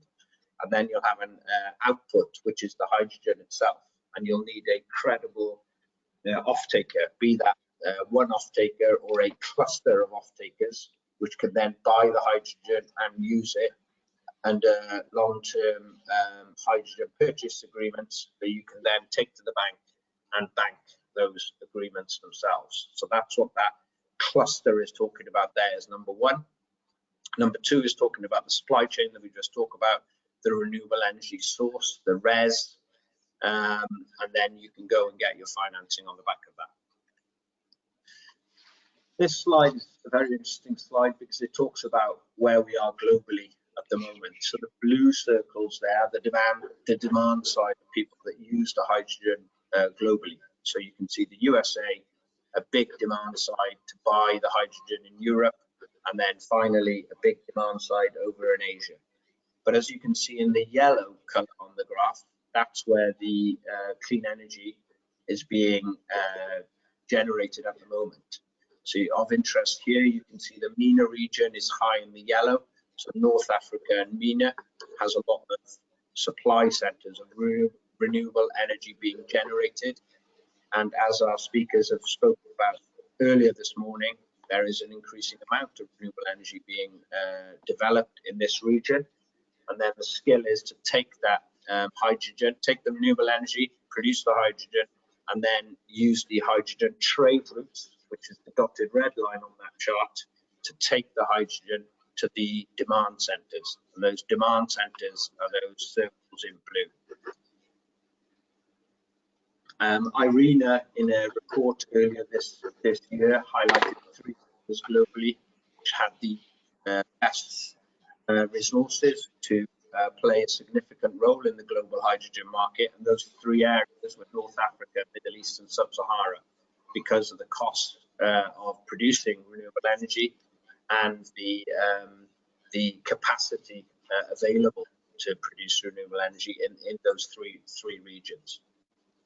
So as an overview of the MENA market, I think the main areas where we're seeing hydrogen projects at the moment are in Egypt, Oman, UAE, and KSA. The most high-profile hydrogen project globally is the NEOM project, where they're going to produce hydrogen using wind and solar energy. They're then going to produce ammonia and then ship that ammonia globally to be used in the transport sector. That's the most high-profile project globally, and that's in Saudi Arabia. There are then a number of projects announced in UAE, Oman, and an increasing number in Egypt. The challenge with all of those projects is taking high-level MOUs and heads of terms and changing those into actual credible developed projects globally. But there are a number of reputable developers who are now focusing on hydrogen. So there are a whole host of them, from Shell, BP, RWE, Air Products, obviously, and NEOM itself. These are large, sophisticated developers who are now focusing on green hydrogen and the development of those projects globally and in the MENA region itself. Turning to look at the legal structures then of a hydrogen project. So on the screen at the moment, I've got a legal structure of a typical hydrogen project. So what you have there is the project company itself, and on the left you've got the water purchase agreement. The project company obviously needs water, You've then got the power generator, the renewable energy, the wind and the solar that is used to split the water itself. And then on the right side, you've got the off-taker. You've got the oxygen off-taker, and then you've got the hydrogen off-taker. On the bottom in the yellow, you've then got the people that are supplying the services to Project Update to maintain the Project Go and the hydrogen development process kit. And then you've got on the top the various funders, be it debt or equity. And then you also need all the licensing permits as well to make sure the project is operational. So that's a very simplistic diagram of a hydrogen project.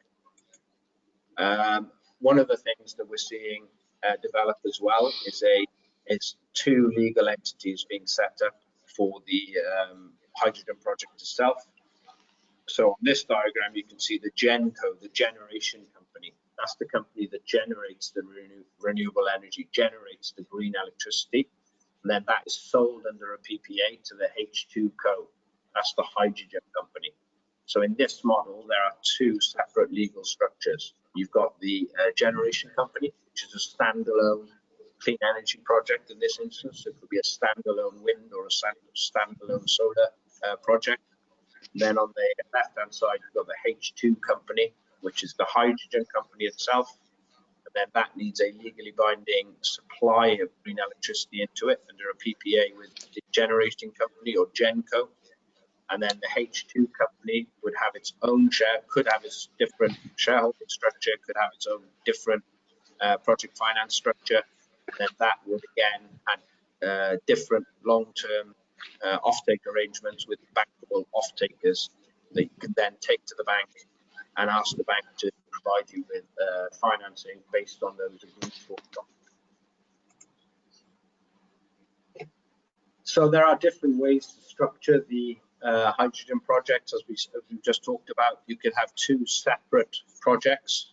There are a number of legal issues for you to consider if you do two separate projects. If you have generation company and hydrogen company in two different legal structures, the bank will need to think of how to take security. And if there's two different sets of banks providing financing to the generation company and to the hydrogen company, they'll each want security, and they will each need legally binding, robust contractual frameworks to make sure that both projects can operate in isolation. It's slightly easier for generation company in some markets because they could, if anything happens to the hydrogen company, the generation company can sell the clean energy it's created into the market. On the H2, on the hydrogen company side, it needs to have a backup system so that if something happens to the clean energy generated from that project, it has a different source of, ideally would have a different source of energy to be able to carry on producing hydrogen to meet its legally binding obligations under the offtake agreement it has to supply hydrogen. So we're going to finally talk about some of the opportunities and challenges that we have in the market in the region. Some of the challenges are that, as we talked about, the cost of producing hydrogen is coming down, the cost of the electrolyzers are coming down, the cost of green energy projects is coming down. However, the cost is still higher than producing hydrogen from fossil fuels at the moment. So that's one of the challenges. I think one of the other challenges is the lead-in time for a hydrogen project. It's still a lengthy process to develop and build out and put in place the hydrogen offtake arrangements on a hydrogen project. So it's not an easy fix to any energy security problem issue that you're trying to resolve using hydrogen. You know, there's a long leading time that needed in place. A lot of the hydrogen projects are reliant on transportation to different markets. So for that to happen, you need the policies in place across many jurisdictions and internationally for the import and supply of hydrogen to be able to happen efficiently and cost effectively. And at the moment, we're not necessarily seeing that on a global level. And then one of the main issues that we need to be resolved if you're to develop a hydrogen market on a global scale and in MENA is you need these clusters that we talked about. You need the demand side. You need more than one credible off-taker of the hydrogen project under a legally binding, robust legal agreement that you can then take to the bank and get project financing to build out these hydrogen projects. So that's one of the main challenges for the hydrogen sector at the moment, is creating those clusters or hubs, as they're called, to enable anybody developing a hydrogen project to have a market to sell that hydrogen in the region and then globally. Some of the opportunities then, to finish on a more positive note, the costs are reducing all the time, which obviously makes the development of green hydrogen projects extremely attractive. MENA is extremely well placed to take a leading role in the global green hydrogen market because of the world record low pricing of renewable energy in this region, the abundance of land and the natural resources, and the appetite of governments in this region, especially in the areas that we covered on the slide earlier. So, Saudi Arabia, UAE, Oman, and Egypt have all already put a significant amount of effort and developed clean energy projects and have more appetite to build and bring through more clean energy projects. And all of them. Sorry, Mr. Awan. I'm sorry to interrupt you. You still have 2 minutes to go, please. No problem. So the MENA region is extremely well placed to play a significant role in the global green hydrogen market. And yeah, the final point I'll make is that the green hydrogen market can play an increasingly important place globally in a new environment where countries are looking at energy security issues. I think hydrogen can play an extremely important place in the energy mix that is needed at times like we have now, where countries are looking around at their energy security issues, and hydrogen can play an important part of that energy mix of those countries. And that's all I had. So thank you very much. Thank you very much, Mr. Awan Walters, for this informative presentation and the wider perspective of the green hydrogen projects, which is the coming future energy perspectives for the whole world now. So it's the renewable energy sustainable source for the energy now for the future. Thank you so much, Mr. Awan Walters. Our next speakers from UAE, Dr. Nawal Youssef Al-Hanai. She's the director of the Future Energy Department at Ministry of Energy and Infrastructure, UAE. Dr. Nawal Youssef is going to present a paper entitled Energy Transition in the Arab Region, Challenges and Opportunities. Of course, she will stress on the environmental externalities, policy framework for low carbon developments, transition propelling towards the climate resilience, and finally, the achieving the political stability. We welcome Dr. Nawal Youssef. Please, the floor is yours. So, is my screen visible? Yes. Okay, thanks a lot. I would like to extend my gratitude and appreciation to let me present today in this such a prestige conference. Today, I'll focus more on the energy transition in UAE, United Arab Emirates. So basically, our journey towards decarbonization pathway and to achieve net zero. We started from the conventional fuel and being a reliable energy supplier within the globe till we already announced last year our net zero targets by 2050, and we are crafting this strategy now in detail to achieve our net zero 2050.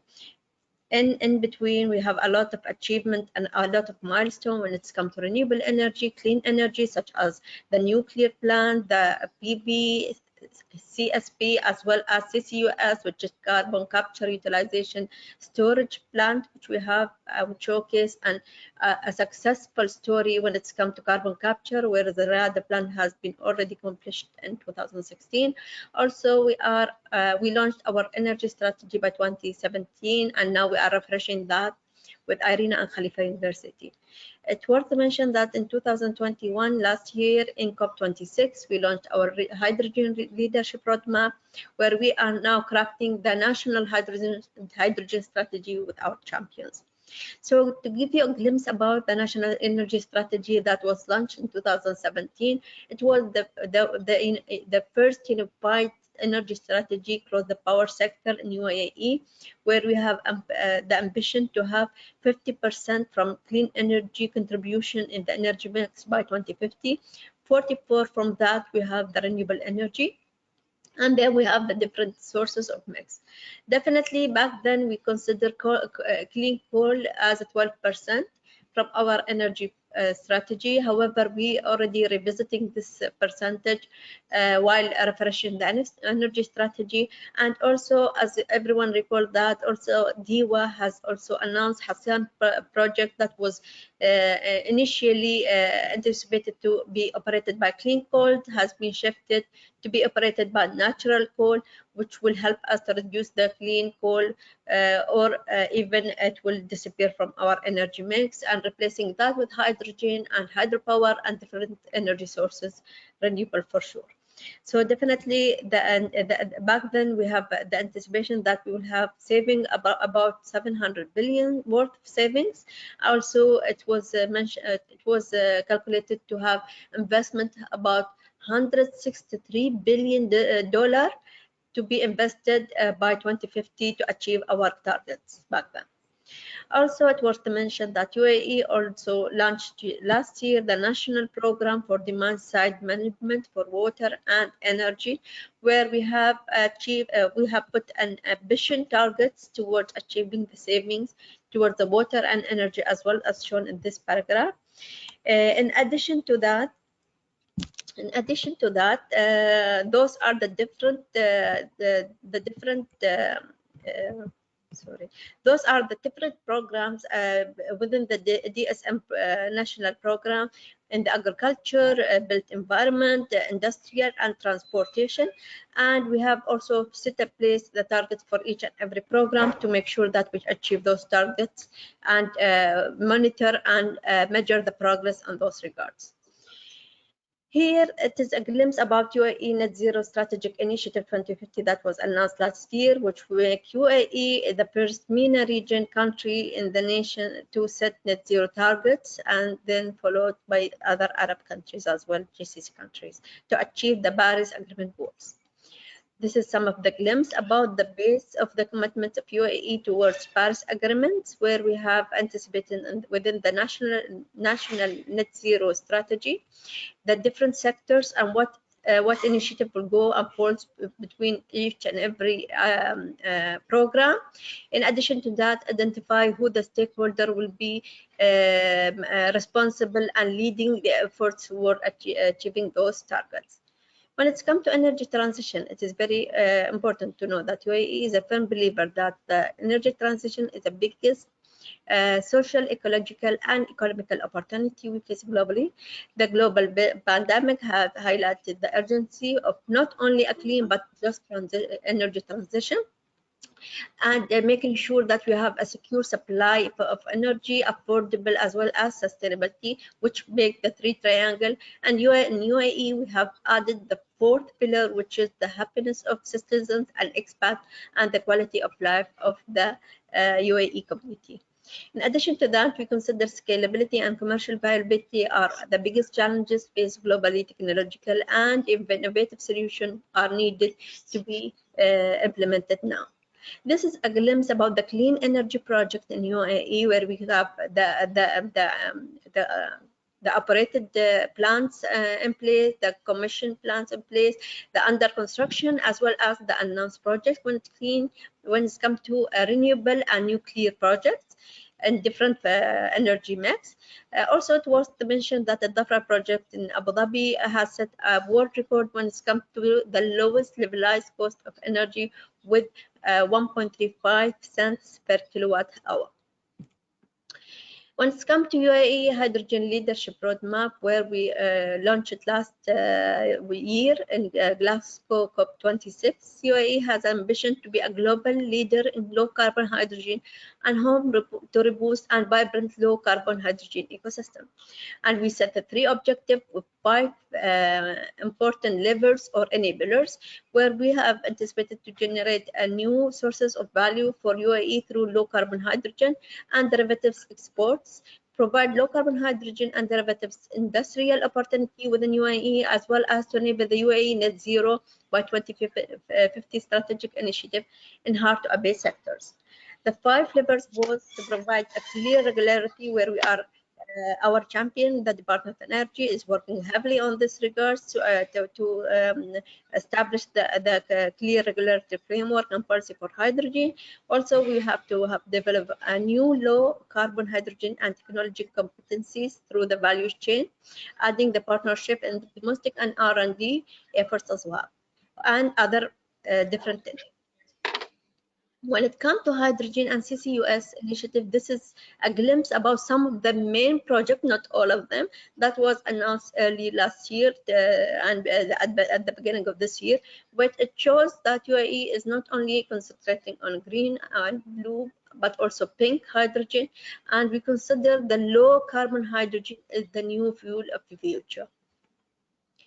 We also understand that hydrogen will play a key enabler in our net zero pathways and direction, and we anticipated that hydrogen will be approximately from 4 to 10 million tons per annum by 2050, and we have identified the target application for the hydrogen, where it shows the oil refineries and ammonia, industry heat and steel, power storage, heavy road transport, ocean shipping, and SAF, which is the sustainable aviation fuel. And this is some of the glimpse about the different type of hydrogen. Meanwhile, also UAE has set a roadmap to ramp rapidly, with the first demonstration already underway. We have a lot of demonstration and test cargoes in place with our champion ADNOC, where we have the recent one which was reached Germany in this last Friday, and successfully was received by their port. So this is a showcase or the estimated timeline for the market materialization in UAE from 2021 and above and beyond, where we identify the low carbon ammonia export, UAE demonstration showcases for decarbonization, the SAF export utilization, the green steel export, low carbon hydrogen export, methane export, and we have identified the priority segments for us and pursuing other segments. The UAE set a target to have 25% from the key imported countries, mainly South Korea,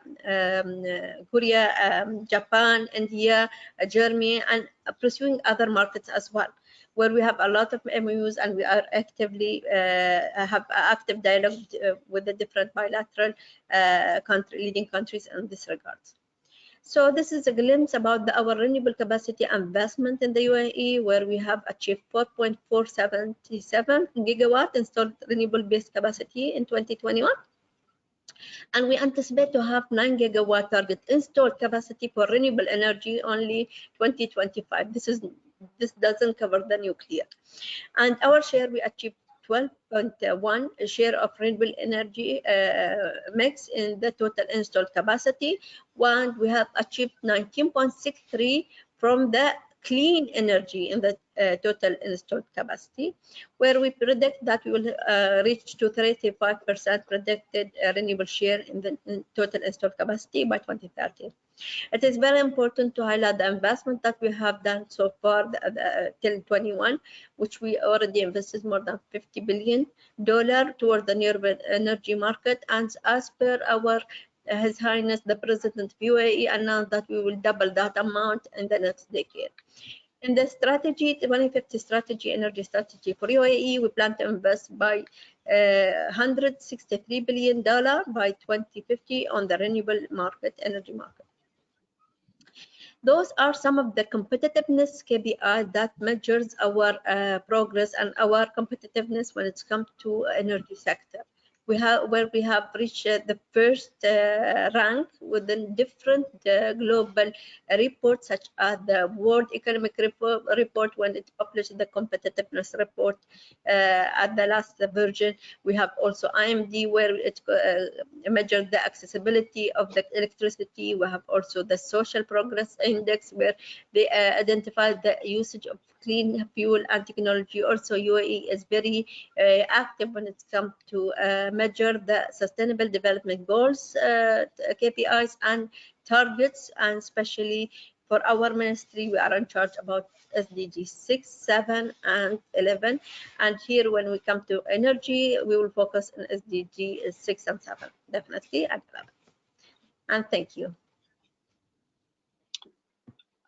Thank you so much, Ms. Dr. Nawal Youssef, for your exclusive, data indication for the future of UAE in the sense of energy transition and in the Arab world as well. Thank you so much for this informative and exclusive presentation. Now, I would like to mention and to remind all the speakers, please, to be available at 1 o'clock, 1:05, until 1:25. This 20 minutes is going to be a question and answer session, and we'll give the chance for the participants, to ask if they have any question or any interpretations. I would like to introduce now our next speaker, Engineering Marwa Obaid Al-Tafaj. Engineering Marwa is the head of the Federal Building Design and Housing Section at UAE Ministry of Energy and Infrastructure. Ms. Marwa is going to present for us someone.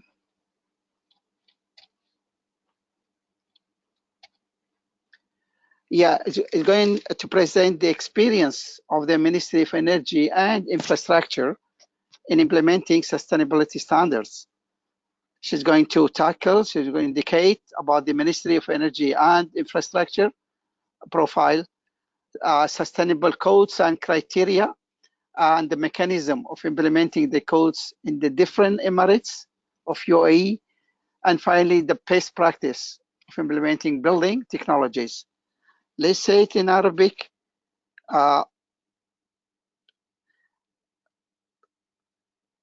اوكي المهندسة مروة عبيد راح تتكلم عن او راح تعطي محاضرة عن تجربة وزارة الطاقة والبنية التحتية في دولة الإمارات العربية المتحدة في تطبيق المعايير. فلتتفضل المهندسة مروة. The floor is yours. السلام عليكم جميعا. أنا ما أدري إذا صوتي واضح ولا لا. واضح. So you can hear me clearly. Yes. And what about the screen? Yes, it is. We can see it. Excellent. So, Assalamu alaikum wa rahmatullahi wa barakatuh. Sorry, I'm shifting to speak in Arabic. This is an Arabic conference.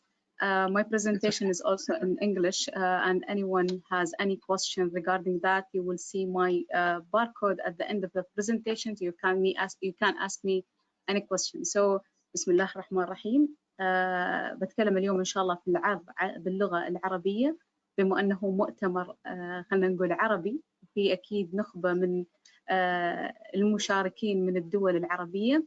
في البداية أنا بعرف عن نفسي، معاكم المهندسة مروة عبيد التفاق، مهندسة معمارية ورئيس قسم تصميم المباني والمنشآت الاتحادية في وزارة الطاقة والبنية التحتية.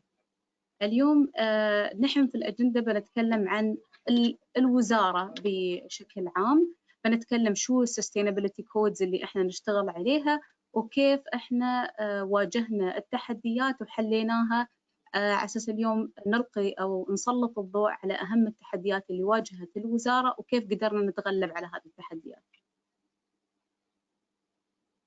ففي البداية اليوم وزارة الطاقة والبنية التحتية لها تو كور بزنس اللي هو البنية التحتية والطاقة.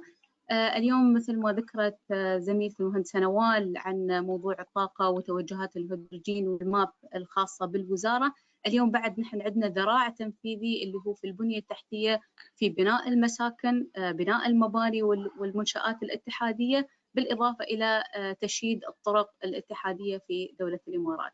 فاليوم إحنا في وزارة الطاقة جهة تشريعية وأيضا تنفيذية في دولة الإمارات العربية المتحدة. فاليوم أنا بتكلم أكثر عن البنية التحتية، عن الطاقة، وكيف إحنا نطبق كودات الاستدامة في المباني الخاصة في الوزارة.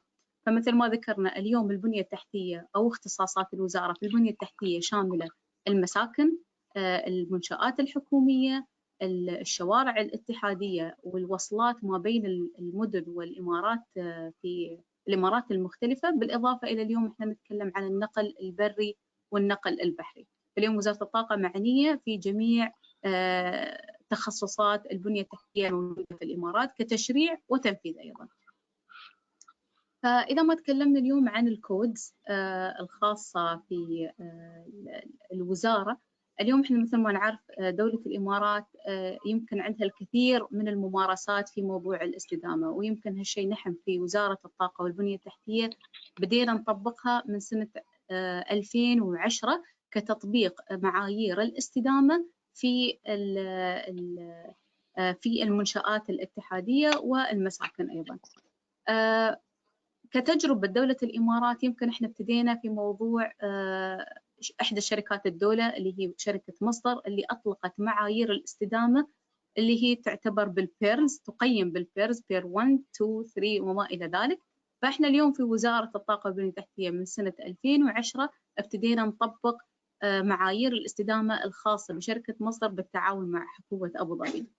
مع مرور السنوات طلعت معايير أخرى في مدن في إمارات أخرى، مثل اليوم إمارة دبي، في بلدية دبي عندهم نظام السعفات، في بلدية رأس الخيمة عندهم نظام البارجين، كلهم يتفقون في بعض المعايير، لكن مع اختلاف المتطلبات ما بين كل خلينا نقول جهة، في بعض الاختلاف في المتطلبات الخاصة بتطبيق تطبيقات الاستدامة في المباني الاتحادية. فاليوم بالنسبة لنا إحنا كوزارة اتحادية على المستوى الاتحادي كان بالنسبة لنا تشالنج، خاصة إن إحنا اليوم نصمم وننفذ ونحصل على الاعتمادات من الجهات المحلية اللي هي الإمارات الأخرى.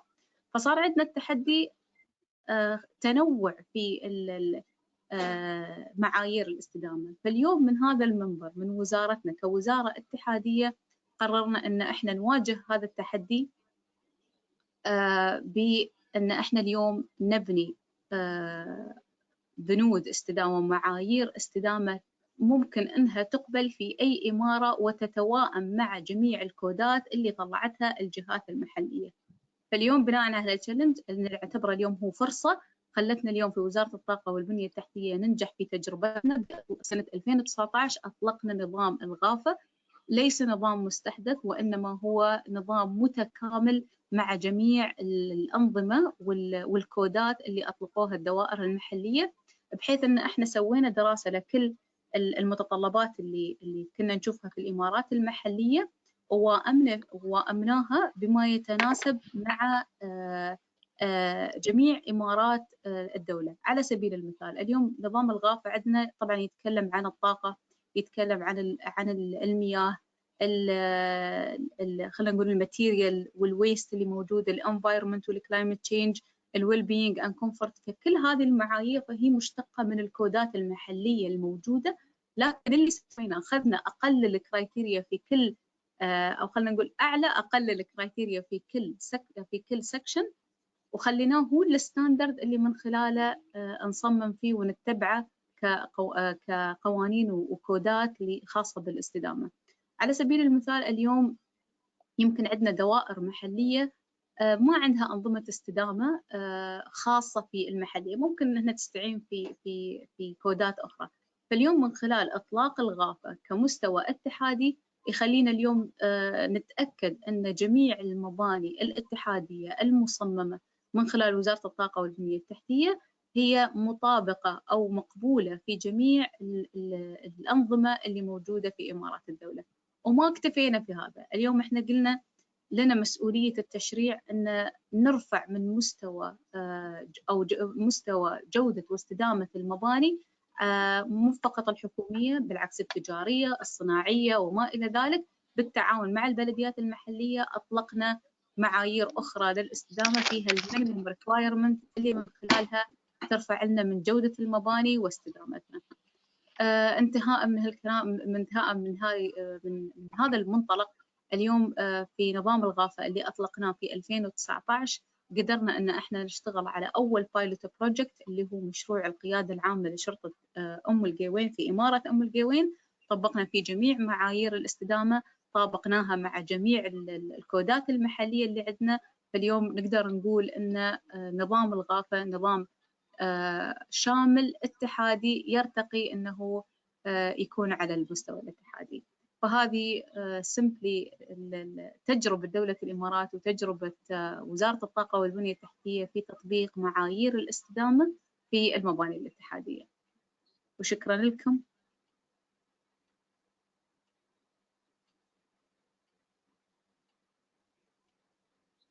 فأكيد إذا عندكم أي استفسارات الحين بيكون في الQ&A. بالإضافة إلى ذلك الباركود تقدرون تاخذون فيه الكونتاكت الخاص فيني، تسألون أي سؤال سواء بالإنجليزي أو العربي.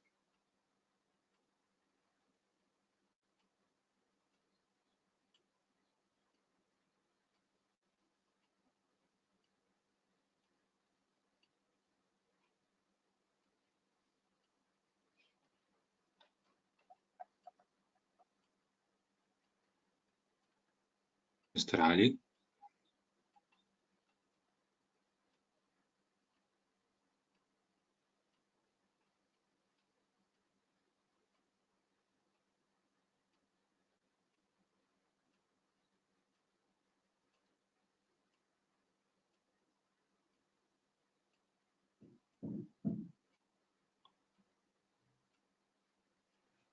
Mr. Ali.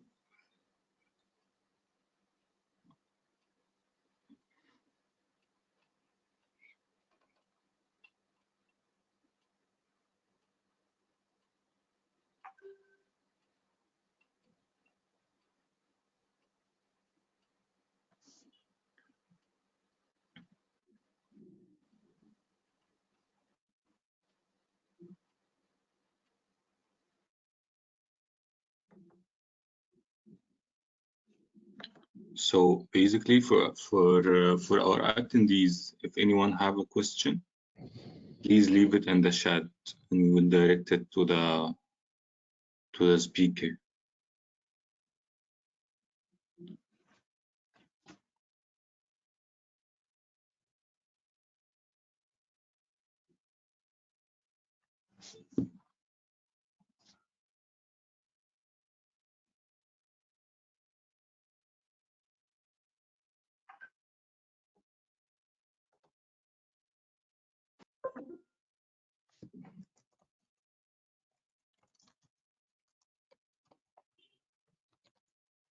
Any questions?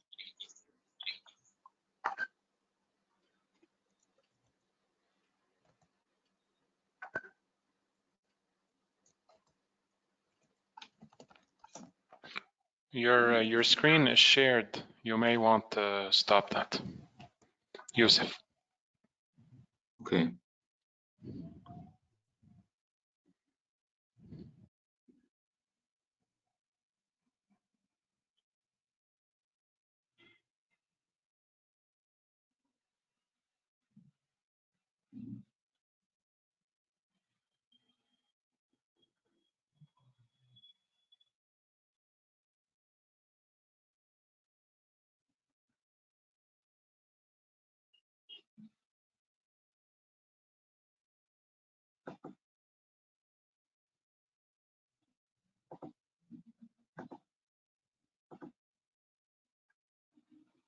I can see Zaytouni. Please unmute yourself and you can ask the question.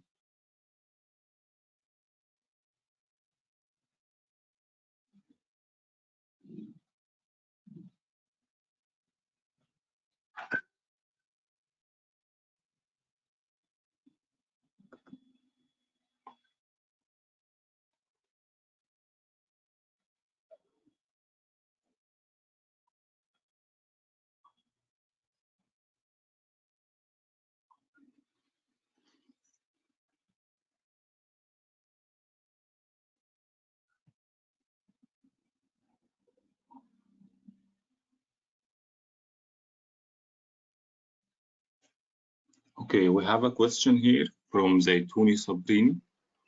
He's asking, how can we benefit from various artificial intelligence techniques in protecting the environment?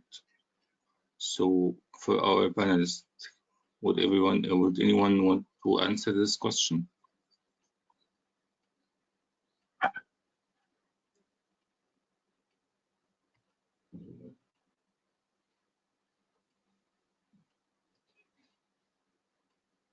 Okay.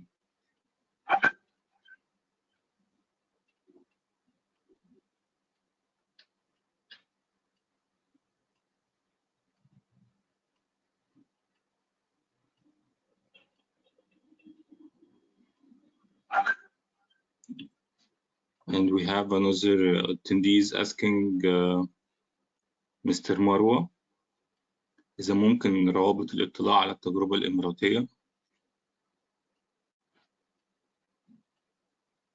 أكيد. They contact me anytime through my email. I will be sharing it. Okay, great. So I guess that we'll get Mr. Ali back. We'll go for our next speaker.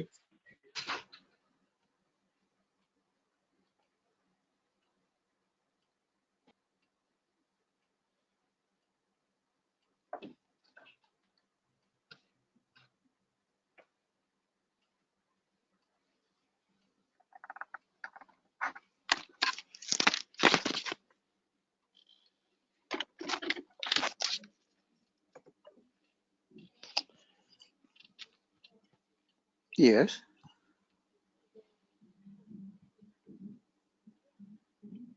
Hello. Mr. Ali, are you here? Yes, I'm here. Okay. We lost Dr. Ali? you. Yeah, this is Aywan. Sorry, I left it just for a few minutes only. Who's speaking with me? This is Yusuf. Jill Amin, right? No, Mr. Ali, I believe Yusuf from the organization was speaking with you. Oh, sorry. Yeah, okay. Yusuf, marhaba, Yusuf. We have a Q&A session now, and I guess we get a very few questions. So let's move to the next speaker. To the next speaker or the Q&A? Yes, as you wish. La Q&A will go now, according to the program, Mr. Yusuf. Sorry, okay. Because I just went to do something, a few minutes. Anyhow, I would like to mention something to all these listeners or participants in this conference. First of all, I would like to apologize for such technical problem and constructions that have happened today. That I cannot show my photo, my picture. I mean, in these sessions, due to the application of my iPhone with the to go webinar application. Okay, I would like to introduce myself. I'm Dr. Ali Al-Amoudi. I'm an environmental engineer. Have PhD from USA. I worked with United Nations as a Sustainable Development Advisor in 1994 until I resigned in 1997 when the UAE government has offered me a position in FEA, the Federal Environmental Agency. So I left the United Nations to join my beloved country, UAE, especially that the late Sheikh Zayed, may rahmatullah alayh, peace be upon him. His was the first, pioneer in the achievements that he has for UAE as well for the whole region. So the environmental issues started very early here in UAE, and that's why we can contribute to build the strategy early at that time in the 90s, the environmental strategies and the work plan for UAE. So I was one of the participants or experts in this issue. Anyhow, I would like to apologize for this interruption. Now we will go for 20 minutes question and answer session. So I believe that all the respective speakers are available. In case if anyone want to ask, please indicate the question to whom you want to address. So I give the floor to any of our the participants to ask any question you want. Thank you.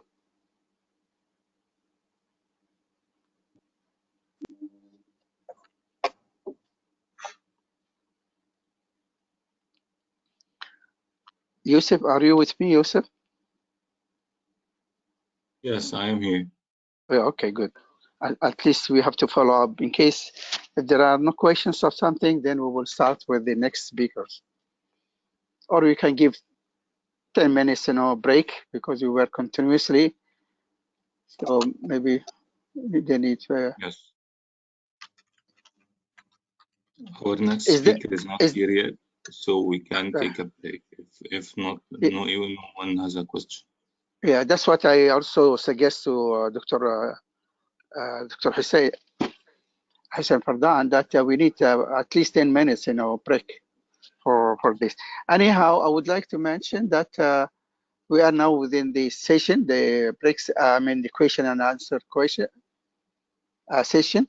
So we need that if any one of the respective participants would like to ask question, please do so. Or even the speakers, if they want to ask a question, from the other subjects that we have laid out and that we have discussed it.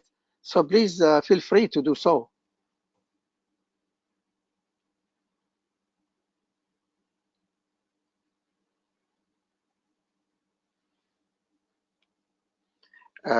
Ustad Yusuf? Ustad Yusuf? Yes. Yes. السبيكر المحاضرة الثاني مش موجود لسه مستر فرانزيسكا. Yes. She just joined us. But it is. Yes. She can hear me. She can hear me now. Miss Beatrice, she can hear me, Yusuf? Yes, I can hear you. Okay. Hi, Miss Beatrice. Would like to welcome you, but note we will give just still 10 minutes, because we are in the session of question and answer. And if no one is going to ask any question, we will have it as a break, for 10 minutes. So at least to give a chance to the people. So please, Miss Beatrice, stay alert, and once 10 minutes, we've reached the 10 minutes break, so you will present your paper, okay? Okay, I will wait to hear that. Thank you so much. Thank you. Is there any questions, please, to be asked for our respective speakers today? This is one of our remarkable events today, 24th of October, as we are celebrating the Arab Environmental Day. and respectively from the Arab cities, environmental city in Dubai, in cooperation with CEBC. Okay. I think there are a couple of questions here. You have it written? Yes. Someone, okay, Abdullah Mohsen, is asking: استخدام الطاقة البديلة للحفاظ على البيئة، هل يكون هناك تغير إيجابي خلال 10 سنوات قادمة أم تحتاج لفترة أكبر؟ لا مش مكتوبة قدامي، أقدر أترجمها بالإنجليزي. ممكن تعيدها مرة ثانية بالعربي على الأقل، يمكن حد يجاوب. هو المفروض يقول يعني يحدد منو السؤال هذا. اوكي. أنا أي تفضل. Let me check if I can give him. أو لو تقدر تترجمها بسرعة أو شيء أستاذ يوسف، أو حد يقدر يترجمها، لأن أنا مش مكتوبة عندي. لو مكتوبة تبين بالشاشة بترجمها. اوكي. بيقول استخدام الطاقة البديلة للحفاظ على البيئة، هل يكون هناك تغير إيجابي خلال 10 سنوات قادمة أم تحتاج لفترة أكثر؟ Okay. There is a question raised from one of the participants that the renewable energy implementation in the future, is it worth it to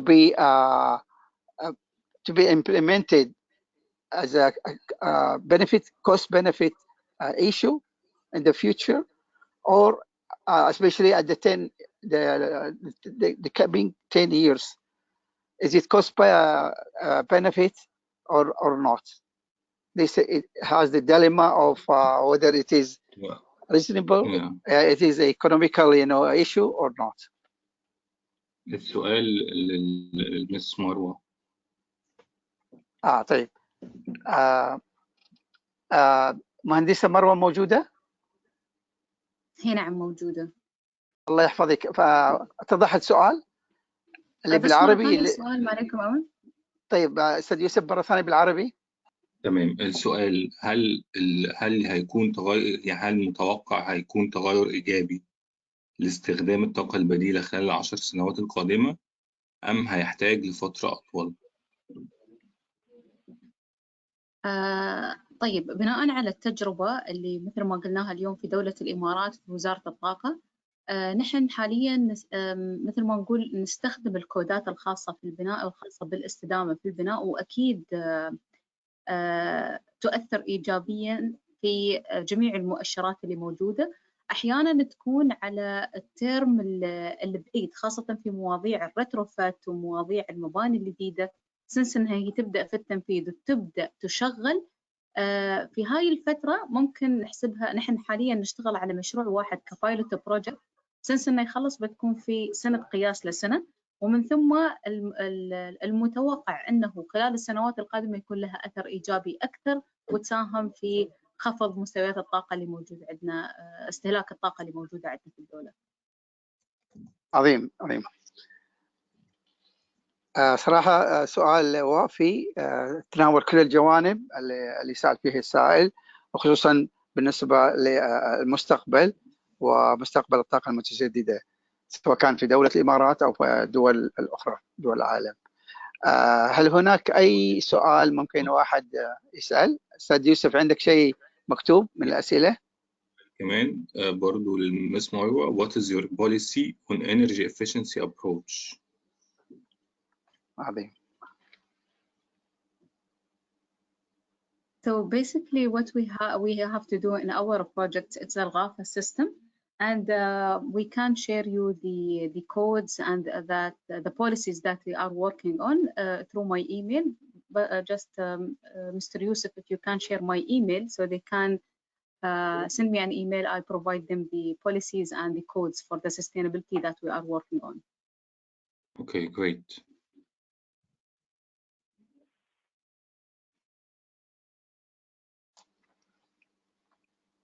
Is there any question, Mr. Yusuf? No, there is no more questions. I will leave the Ms. Marwa's email in the chat. Okay, good. Thank you.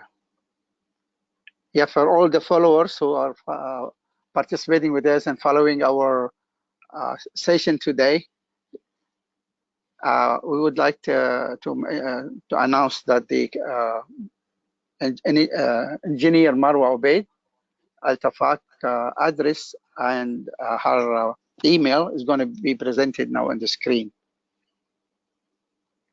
I so sent it in the chat. Okay, good. Thank you, Yusuf. Thank we you. Still have 5 minutes to go for as a rest, and then we will start our next speaker. Just 5 minutes only.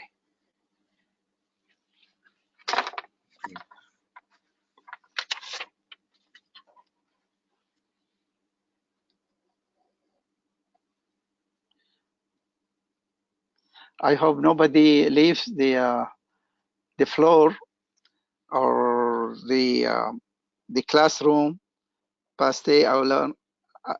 Close, please, to follow our next part of the session of this Arab Sustainability Week that we are celebrating today.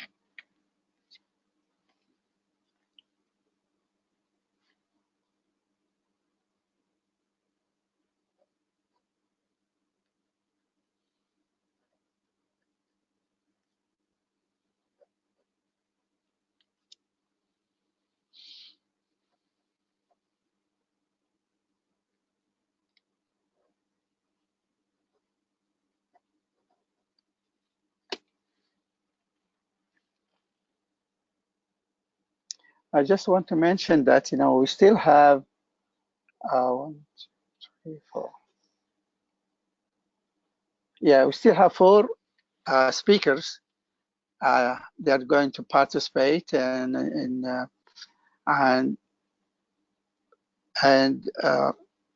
highlighting the importance of the issue of today's climate change issues and energy issue as well as the energy transition in the Arab world, the landscape of climate finance in the Arab world as well, and unlocking the climate finance for local projects. So we still have 4 speakers to go for today's session. I hope it's a value, it's a informative event today that we are trying to elaborate the important, up-to-date, and the current issues of sustainability in all sectors, in different sectors, as now the sustainable development issue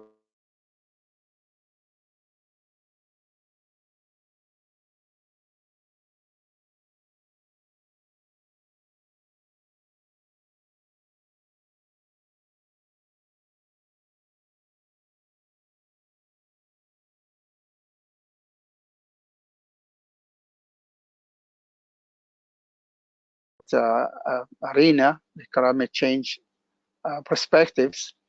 The COP27 will be next month in Egypt, and the next one next year.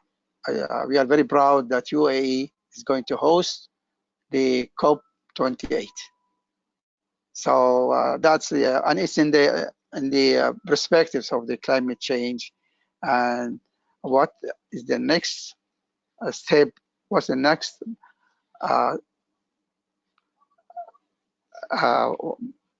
program that I can say, or workshop that they can be implemented for the future perspectives.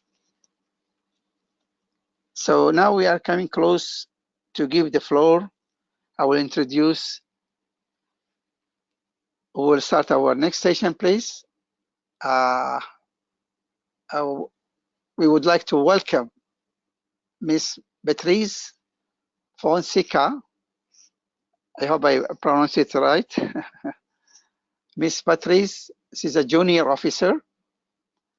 She's an innovative finance and organization, ICLEI. Ms. Beatrice is going to give us a clue and a wide frame of her speak today, entitled "The Unlocking Climate Finance for Local Projects." She will address the global goals and trends, as well as the bottlenecks, which is very important, the bottlenecks and solutions, and building bankable projects. Very important items and derivatives. So please, I would like to give the floor to Ms. Patrice. And before that, I would like to say that بالعربي بتكلم بالعربي. المحاضرة اللي بتلقيها السيدة أو الدكتورة باتريس فونسيكا بعنوان إطلاق تمويل المناخ للمشاريع المحلية. إطلاق تمويل المناخ للمشاريع المحلية. We are very pleased to have Ms. Patrice Fonseca. Please feel free, the floor is yours. Thank you for the warm introduction. I will just start sharing my screen. You're welcome. You're welcome. Are you able to see my screen? Yes, we do. Okay, so hi, good morning, good afternoon, everyone, depending on where you are. My name is Beatriz Fonseca. I'm a junior officer at the Innovative Finance team at ICLEI World Secretariat. ICLEI is Local Governments for Sustainability, a very wide network of 2,500 local governments working for sustainability. So the aim of my presentation today is to guide you through what we have at the moment in terms of global climate finance, what are the bottlenecks, and of course, the solution that ICLEI is implementing on the ground to help local and regional governments to assist to overcome these barriers. So if we start looking at the climate finance global landscape and we compare what we have actually in climate finance and what we need to achieve to comprehend all the Paris Agreement goals, we are still really far away from the needs. So the annual flow in 2019-2020 reached $632 billion, and it's only 10% more if we compare to the 2 years before. And in order to achieve these goals, we need to grow this number up to 590%. So we can see that we still have a lot to do. In terms of analyzing a bit these numbers, 90% goes to mitigation focus, and adaptation is really growing, is gaining momentum. So in the past years, it grew 53%, reaching $46 billion. But according to the UNEP, the estimated annual cost to cover all the needs in adaptation will be $330 billion. So we still also have a long way to go in terms of adaptation. In terms of the sources, public finance is still the main source that we experience in financing climate action, and private sector is still a very timid contributor. In terms of the sectors, we have energy and transport as the two main sectors. So we can see also a clear need in other sectors such as waste management, water and sanitation. If we look to the map, we bring here the destination of these funds. We can see that very uneven, the distribution of these funds, very concentrated in Eastern Europe, in East Asia and Pacific, Western Europe, and also US and Canada.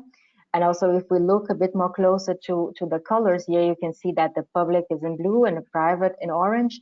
And it also varies a lot in terms of the sources. So we see countries such as the US and also Western Europe with a bit more participation from the private sector.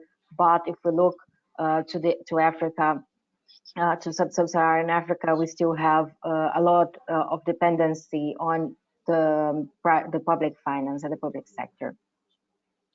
So in our work at ICLEI, what we notice as the main bottlenecks, the main barriers to access finance, and first is the lack of an enabling environment.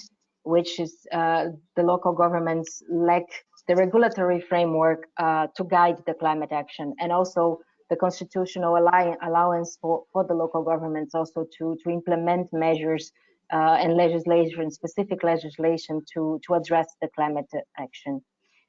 Besides, there's a limited governmental budget and allocation, so the local governments do not know how to add the climate action to their overall strategy, and also to plan and how to actually find the budget for this action.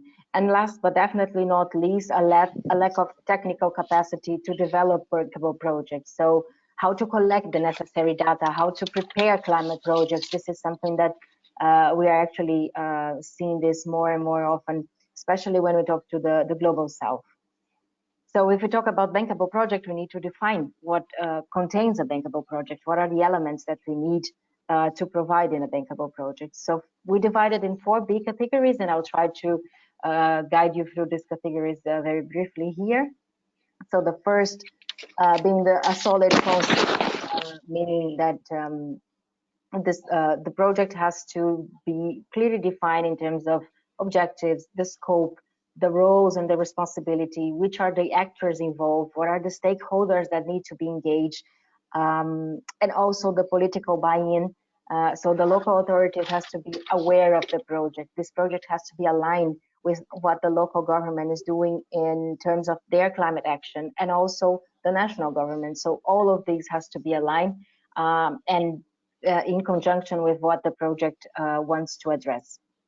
In terms of the technical and financial viability, we need to have feasible alternatives in terms of techniques.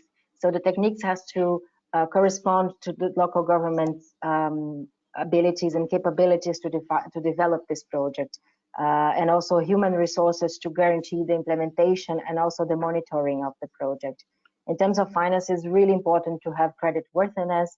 We know that this is also a challenge at the local level, but there is some alternative that the local governments can increase their credit worthiness and also work together with national governments to access finance. And also, of course, in terms of finance, we're talking about the possibility to generate savings and also sufficient cash flows. And the third category we would like to highlight is the innovation, scalability and replicability. So the project has to innovate. It has to bring new solutions to address local issues, and also the capability to be scalable and replicable to other cities, to other regions and other countries. And social and economical benefits. It's really important that a climate project is not only a climate project, it also has social and economic benefits. And here we are mainly talking about inclusion, addressing vulnerable groups, including gender issues, and also supporting local business. So what we as ICLEI are doing on the ground to assist our local and regional governments, we support them through the Transformative Actions Program, the TAP. So TAP is a project pipeline. We are mainly driven by the subnational demand. We are also a project preparation facility, so we have services that are tailor-made to guide the project development and also to help local governments and achieve maturity and achieve this bankability that we talked before, to be finance ready to access finance.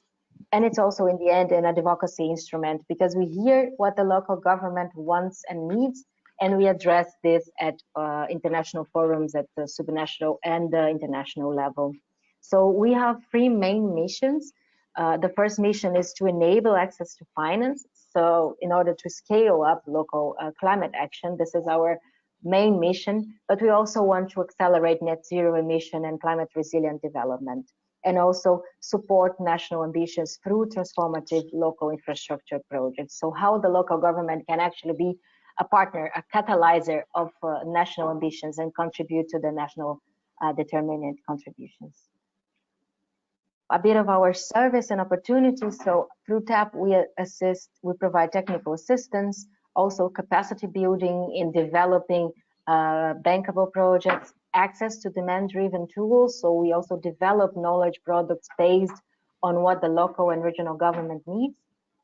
We also connect the local and regional governments to investors and project preparation facilities And we increase the national visibility through marketplaces and through our pitch events, where the local government has a chance to pitch their idea, to present their idea in front of a technical jury and also receive feedback. This is a very interesting exercise that we provide our network. But of course, we don't do this alone. TAP has at the moment 16 partners, and as you can see here, we have a very different sources of partners from from associations related to the German government, to the European investment banks, passing also through the UN level, so close cooperation with UN Habitat and UNCDF, but also other cities networks that are very important for us, such as C40, the Cities Alliance, FMGV and UCLG, and also GIB and R20, and also, of course, the Global Covenant of Mayors that support us in all the levels at the European, African, and all around the globe, and also the GIZ as the German government representative. So what does the project needs to have to access this Transformative Actions program that we are talking about? It has to have local and subnational governments as the main applicant, like as the main organization. The infrastructure project has to address climate change and also the SDGs. It has to have a transformative impact, and here we mean it has to be ambitious, it has to be inclusive, and it has to be cross-cutting. So ambitions, it has to have a very broad achievement. It has to be inclusive, as we mentioned before, on a bankable project. It has to consider vulnerable groups and gender issues, and also cross-cutting. So it has to go through all the sectors. A more holistic approach is much appreciated by the international financial institutions. So we also demand this for our TAP program projects. And in terms of territory, we don't have any restrictions. We accept from all over the globe and also in all levels. So it can be a very small city, a couple of cities together, one region, and everything at the local level, we accept and encourage to apply. And also in terms of level of maturity, we take from the early stage until the pre-implementation stage. So we have tailor-made service for all of the levels. And it's important to say that also TAP there is no cost to stay on TAP or to be kept on the project pipeline. So a bit of how we work in terms of the mobilization. So ICLEI has regional offices from all over the world, and together with them we mobilize this project. We present TAP in many international conferences, such as this the important Arab Sustainability Week, and to actually spread the word so local and regional governments know about TAP and feel encouraged to apply. And then we evaluate this project based on the eligibility criteria, the transformative impact, and also the financial feasibility, which is a very important stage. And the project has to achieve a minimum of 80% of scoring. If it achieves, it automatically receives the TAP seal of approval, and it has access to all our service. And if not, we provide feedback and clarification until the project is fully accepted. So we encourage also the applicants to rework on the application, to analyze all the technical feedback that we provide, and to rework the application and resubmit. So we do not deny projects, but we need further clarification so they can reapply and be supported by TAP. And then we can also, once the TAP seal of approval is emitted, the project access to all of our service that we mentioned before. So capacity building, access to investors, financial opportunities, actual opportunities to give visibility to your project, also international, at the international level, which is very important to the local government. In terms of an overview of our pipeline at the moment, we have 67 projects in the pipeline, and investment potential of 1.4 billion euros in 26 countries. And at the moment, TAP was created in 2015. So until now, we have more than 30 projects that access climate finance and or technical capacity assistance and are labeled as TAP. In terms of the sector, we have a lot of different sectors, from waste management to transport, energy, water access.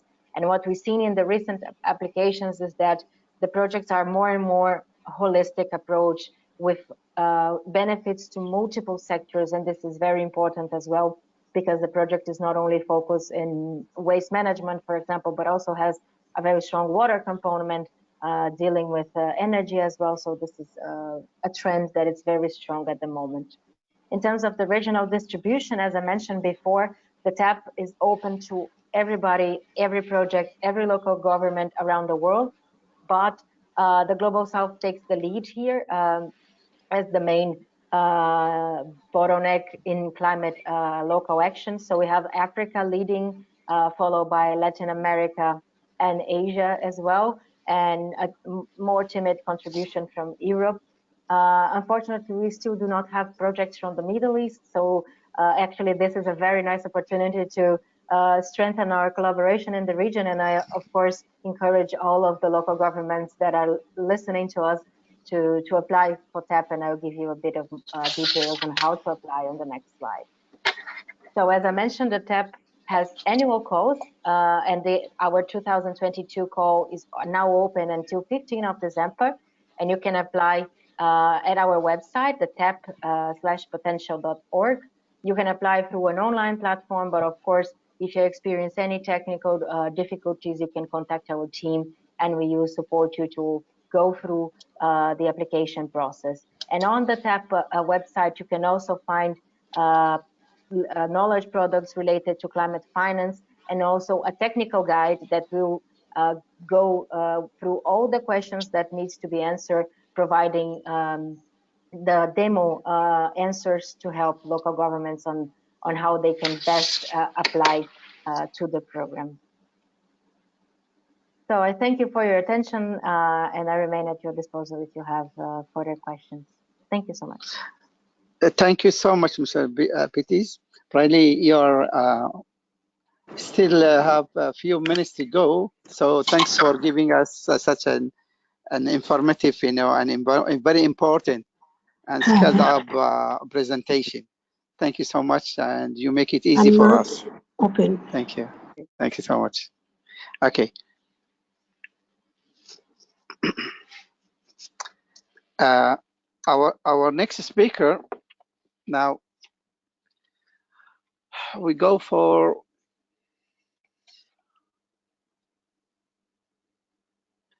Mr. Mohammed Hamra Kuroha is a partner in Clifford Chance.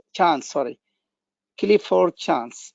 Mr. Mohammed Hamra is going to present a paper entitled "The Landscape of Climate Finance in the Arab Region." الأستاذ محمد حمرا راح يلقي محاضرة قيمة بعنوان معالم تمويل المناخ في المنطقة العربية. فليتفضل دكتور محمد.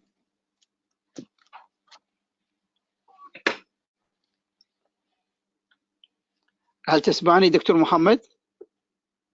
نعم أسمعك. السلام عليكم. هل تسمعني؟ عليكم السلام. نعم. نعم. عليكم السلام. Is my screen visible? Is the presentation? Said Yusuf, can you make the screen sharing, please? Still not yet, and it's not on the screen, but I think our technical advisor will share it. Okay. We'll load it. Thank you. We'll load it now for you. It looked like it's being shared, so I'll be going through my slides. Thank you. Thank you, everyone. You're welcome. Assalamu alaikum wa rahmatullahi wa barakatuh. Just a brief introduction to myself and Clifford Chance. Thank you again for the opportunity to present to this audience on the current landscape of climate finance in the Arab region. And I'll try to supplement and not duplicate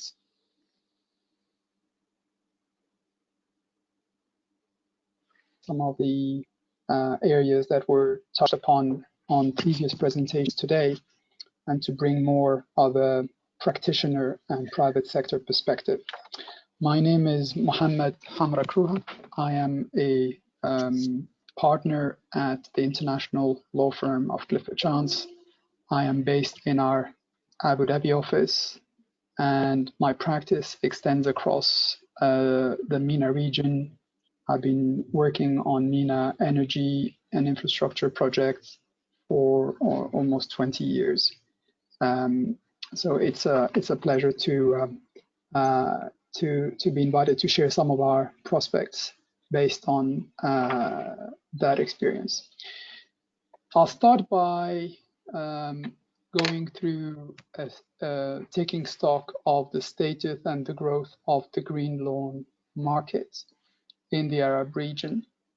A number of speakers prior to this presentation have touched upon the huge need for green finance, given the vulnerability and the particular exposure of the region to climate change and its effects. So I won't cover that, but it's really helpful to have some of these numbers on the screen in terms of the need for financing in order to enhance the resilience and the sustainability and adaptive capacity across the region.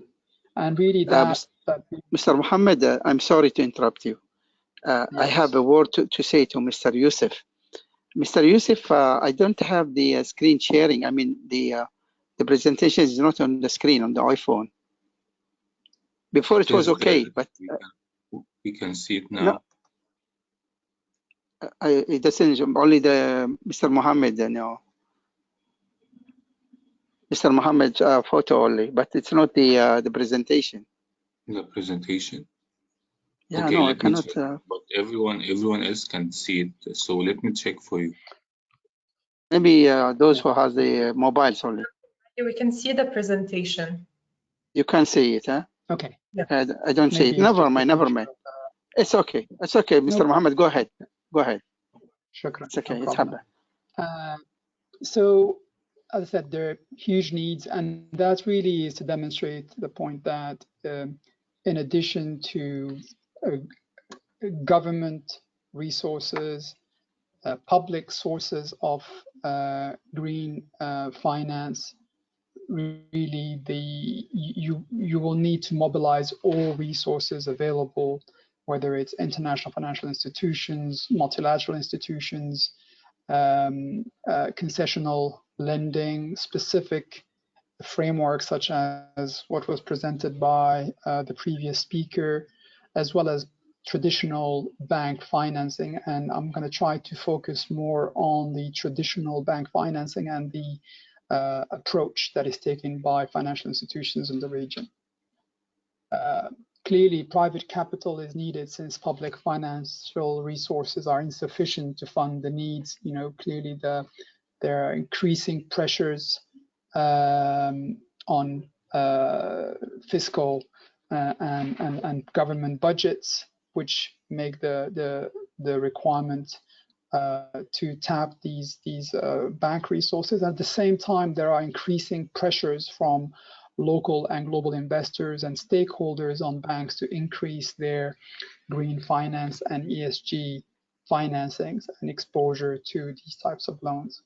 So it's probably a conjunction of pressures both on the financing institutions themselves as well as the needs for these transactions to be effected. And without going into the detail of a market per market approach, there are a few of the markets that are at the forefront: the UAE, Saudi Arabia, Morocco, and Egypt in particular have been leading the charge.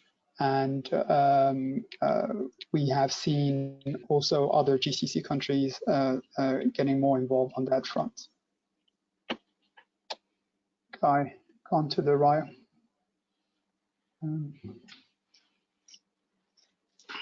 Yeah. So going to the next slide, really on the status and the growth of the green loan market, really there are the emergence of a framework for these types of loans has been in place And notably in the region since 2017, there are more green bonds that have been kind of implemented, but the green loan market has been emerging, and in conjunction with the increased investments on renewable projects, as well as on new technologies that have been deployed and new commitments across the region to shift away from carbon emitting power generation in particular. But the green loan market aims to facilitate and support a wider spectrum of environmentally sustainable economic activity. And there are specific metrics that have been developed by the market. I'll talk later about the Loan Market Association approach that have been helpful standards in a market which has lacked standardization on the private sector side. So the market effectively splits into two different types of facilities. For banks, there is currently no capital relief available to banks under the Basel rules for green lending. Just very quickly, the capital relief is the amount of capital or that the banks need to reserve against their exposure to specific loans. So this really is an important metric in order for the banks to vary the pricing, provide improved pricing for green loans as opposed to conventional facilities. You'll see here very in summary, the slides will be circulated later on, so I won't go into it in details, but the loans with the green use of proceeds have the potential to develop new investors or additional liquidity. And really that's one of the push factors from the stakeholders. And also it goes a long way towards some of the banks being able to demonstrate, some of the banks and financial institutions demonstrating their commitments to their green agenda. Under the general corporate purpose loans without a specific green use of proceeds, again, this is a more generic approach, i.e. it's not a specific green use, but it requires third-party review or third-party involvement. And these are more cumbersome on the borrowers. So that's the bottom of that slide. We're talking about how a third party needs to review, provide a second opinion or a verification or certification, which has an additional cost, again, which sometimes is one of the limiting factors for the development of green finance. Moving along, these are just helpful terminology tools. I won't spend time on this slide, but I find it useful to understand really when we talk about climate finance, green finance, social finance, and the wider concept of sustainable finance, how these work together. On the green loan principle, this is a concept that you will find regularly used and at the core of the approach of the financial institutions. And they have been created by the Loan Market Association in coordination with other industry bodies. And really the approach here is to look at it from the financial institutions, from the lender's perspective, to try to put some order to a voluntary market in order to ensure that the projects that are financed by the financial institutions meet a certain threshold and have a methodology that ensure that there is no reputational issue or greenwashing risk for the institutions that associate with a specific project. We'll go into these in a bit more detail. This is more of a summary slide that sets out some of the green loan principles, and it really articulates the four limb of the approach to a green loan. Any borrower project that is seeking this type of finance is really going to have to handle both aspects, which is on one hand, what is the use of proceeds? So on some occasions, the use of proceeds is an obvious green use, such as for a renewable project, a wind farm, or solar project. But on some other cases, this is a more elaborate approach, which builds on improving energy efficiency, or preventing carbon emissions or reducing them, or promoting renewable energy production. So really, it's the first and the most important one, and people always kind of focus on that. But really, then you have to go through the rest of the principles to make sure that you have all four limbs. And the next one is the management of proceeds. And here, specifically when you are talking about an existing company who is a carbon-intensive company, you could have a national oil company. It's very important across the Arab region to have a large number of companies, and there are legacy carbon sector involved. But they also are looking to see how they can access this type of financing to reduce their carbon footprint. And then there is an issue about the management of proceeds, the segregation of proceeds, and making sure that specific proceeds go towards specific projects. And this is where a certain number of reporting and certification requirements kick in. So really, it depends on the type of business you're looking at. If it's a greenfield, new company, new project that doesn't have any other activity, such as a wind farm or solar project, it's going to be a bit easier to demonstrate that limb. But otherwise, there is going to be a more involved approach in terms of what each dollar or dirham finance is going to go towards. And that leads me to the reporting, which again is a regular feature of these green financings, and are drafted into loan documentation. We'll come to that in a bit more detail later on, but the industry is developing kind of a more standardized and streamlined approach towards what needs to be reported by the borrowers in order to ensure that there is substance to the green loan use of proceeds. And then audit and evaluation is both a priori upfront process, as well as a subsequent process as a part of the bank's normal course of evaluating its portfolio.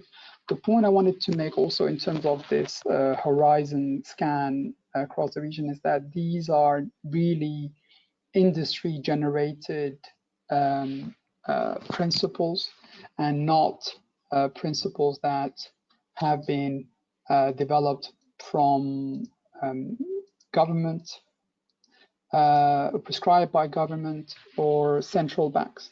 Of course, a number of central banks across the region have been at the forefront of this agenda and having ambitious plans to bring all stakeholders and financial institutions to deploy more capital in that space. However, that has not translated into a prescriptive methodology for the use of proceeds or the process of product evaluation and selection. There's a bit more detail on this slide in terms of the four limbs that I have discussed previously.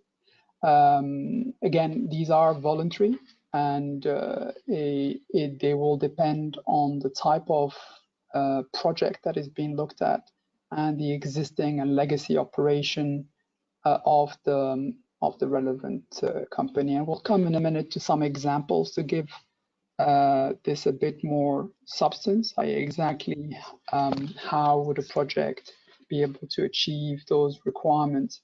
And this is why it does set a relatively material bar in terms of what needs to be achieved by the relevant obligor, the relevant borrower, in order to meet the eligibility requirements and eligibility criteria.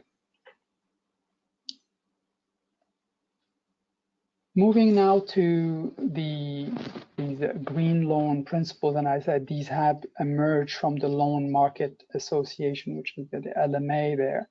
And the important component is this external review component and the involvement of third parties in order to not rely on a self-certification. So really the issue here is that as a financial institution, you want to have someone who is a consultant or another party providing a second opinion that undertakes a verification and certification and rating of the green loan objectives. And I've laid out there some of the application of proceeds options. And again, it does depend on the type of business. Earlier, one of the speakers from the Federal Housing Authority in the UAE talked about green buildings, and this is a very important component of green financings in the real estate sector. A number of real estate financiers are trying to tap green financing, and how do they achieve the targets and come to the table is really through the LEED certification. That is a key component for them to tap that source of financing. I said I would go through a few examples, so I've laid out 2 or 3 examples of transactions in the region. Excuse me, Mr. Mohammed. I'm sorry to interrupt you. Yeah. But you still have 3 minutes to go, please. Inshallah. Thank you very much. You're welcome. The point on the first example, which is a UAE mall financing, this is the bread and butter of what we do in terms of the financing of transactions in the UAE and across the region. It's a major trend of financing of real estate is what is the certification that's achieved by the building, and you have here the green box, the standard that, or the undertaking that the borrower, the mall entity is going to comply with, which is to make sure that it applies the loans to our permitted applications. So that's one example. Another example, I discussed earlier about the reporting obligations, i.e. that how do you in that mall financing, how do you keep track and keep accounting records in relation to the use of proceeds that are available for inspection? You will have third-party inspectors, third-party auditors that are coming, and again, it's very important that this is being provided. The one point I would make is that at this stage, we don't see failure to comply with these requirements, these undertaking to provide reporting to trigger events of default. So it's mainly a voluntary framework. Quickly going through another example, again, the margin ratchet is basically a scale which allows the borrower, if they meet CO2 emissions reductions, to benefit from reduced pricing. Again, this is an example that we've seen in order to encourage reduction of carbon intensity. Again, we've worked on another transaction in the region on that basis. I won't go through the third example. 1 minute, there. 1 minute to go. 1 minute to go, Mr. Mohammed. Yeah, I'm almost done. So perfectly on time for my last slide. Here is really a summary of the risk and opportunities for financial institutions. I mean, there's been a lot of talk about what are the impediments to the deployment of capital and financing. There's been a lot said about on the public finance side, but really on the private side, it's the engagement of all the stakeholders, the risks that are seen by financiers and banks with these new products. Fact that the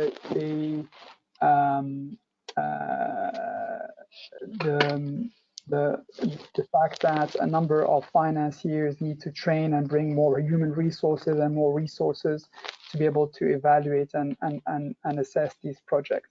So, and the final point is the reputational and brand perception, which has positives in terms of improvement of the image of these financiers as being involved on the green agenda, but also risks of being associated with projects which are on the least studied of the spectrum, when they are not as well developed and don't include the right balance. So I'll stop here in terms of my horizon of green loans in the region, and happy to take any questions later on, or directly by email. I'll have my details in the slides which will be shared.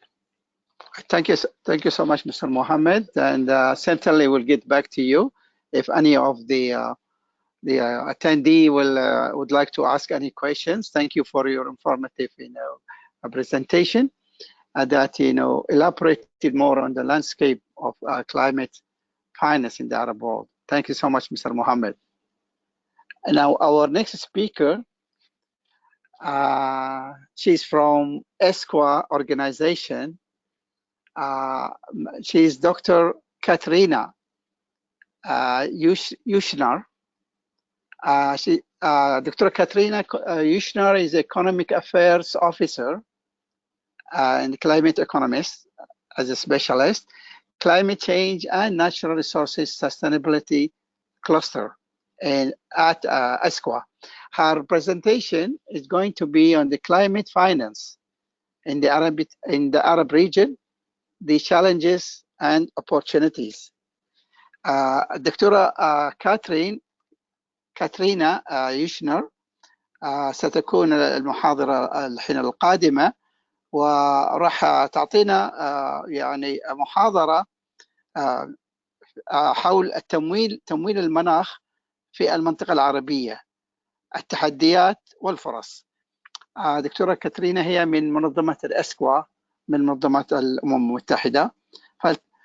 Please, Dr. Katrina, the floor is yours. Thank you.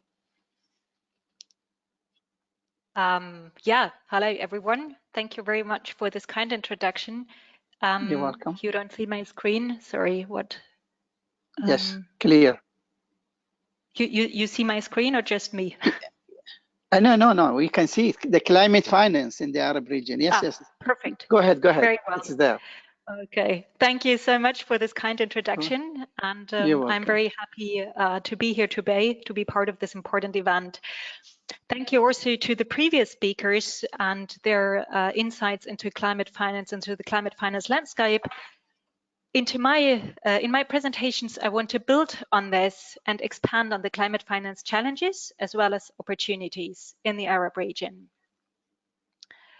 When it comes to climate finance globally, but particularly so in the Arab region, the challenges seem clear. The amount of funding that was coming to the Arab region over the past 10 years, that is the small orange circle there, were only 34.5 billion. Now compared to that, the funding that would be required to implement the NDCs of just 11 Arab states over the next 10 years is 570 billion. So the challenges are clear, it seems, right? There's not much money on the table, we need more financing. But are the challenges really clear? Because it's not just the amount of funding that is not responding to needs, it's also the quality of financing, the type of funding coming to the region that is not responding to the needs of Arab states. So before going into or identifying opportunities for mobilizing climate finance, I want to dive a bit deeper into the challenges relating to climate finance in the Arab region. First of all, the public international climate finance commitments to the Arab region are weak. So the total public international climate finance received by Arab states over the past 10 years was 34.5 billion. In comparison, the amount of funding that would be required to implement the NDCs of just 11 Arab states, or the amount that was received over the past 10 years is equivalent to just 6% of what would be required to implement the NDCs of 11 Arab states over the coming decade. Furthermore, Also, the type of funding coming to the region does not respond well to the needs. 87% of public international climate financing received over the past 10 years was in the form of debt-based instruments. That's all these blue and grayish parts of the columns in this graph here. And there is no sign or trend showing that this might change anytime soon. This is problematic because at the same time, we've seen an incredible increase in the amount of general government gross debt over the past years. In 2020, the gross public debt in the Arab region reached a historic high of $1.4 trillion. So focusing this much on debt-based instruments is problematic. In addition, adaptation remains underfunded. Until 2018, adaptation finance consistently remained at less than 20% of the total public climate finance coming to the region. And even though we do see increases in adaptation finance in 2019 and 2020, we are still below the adaptation mitigation parity that is requested.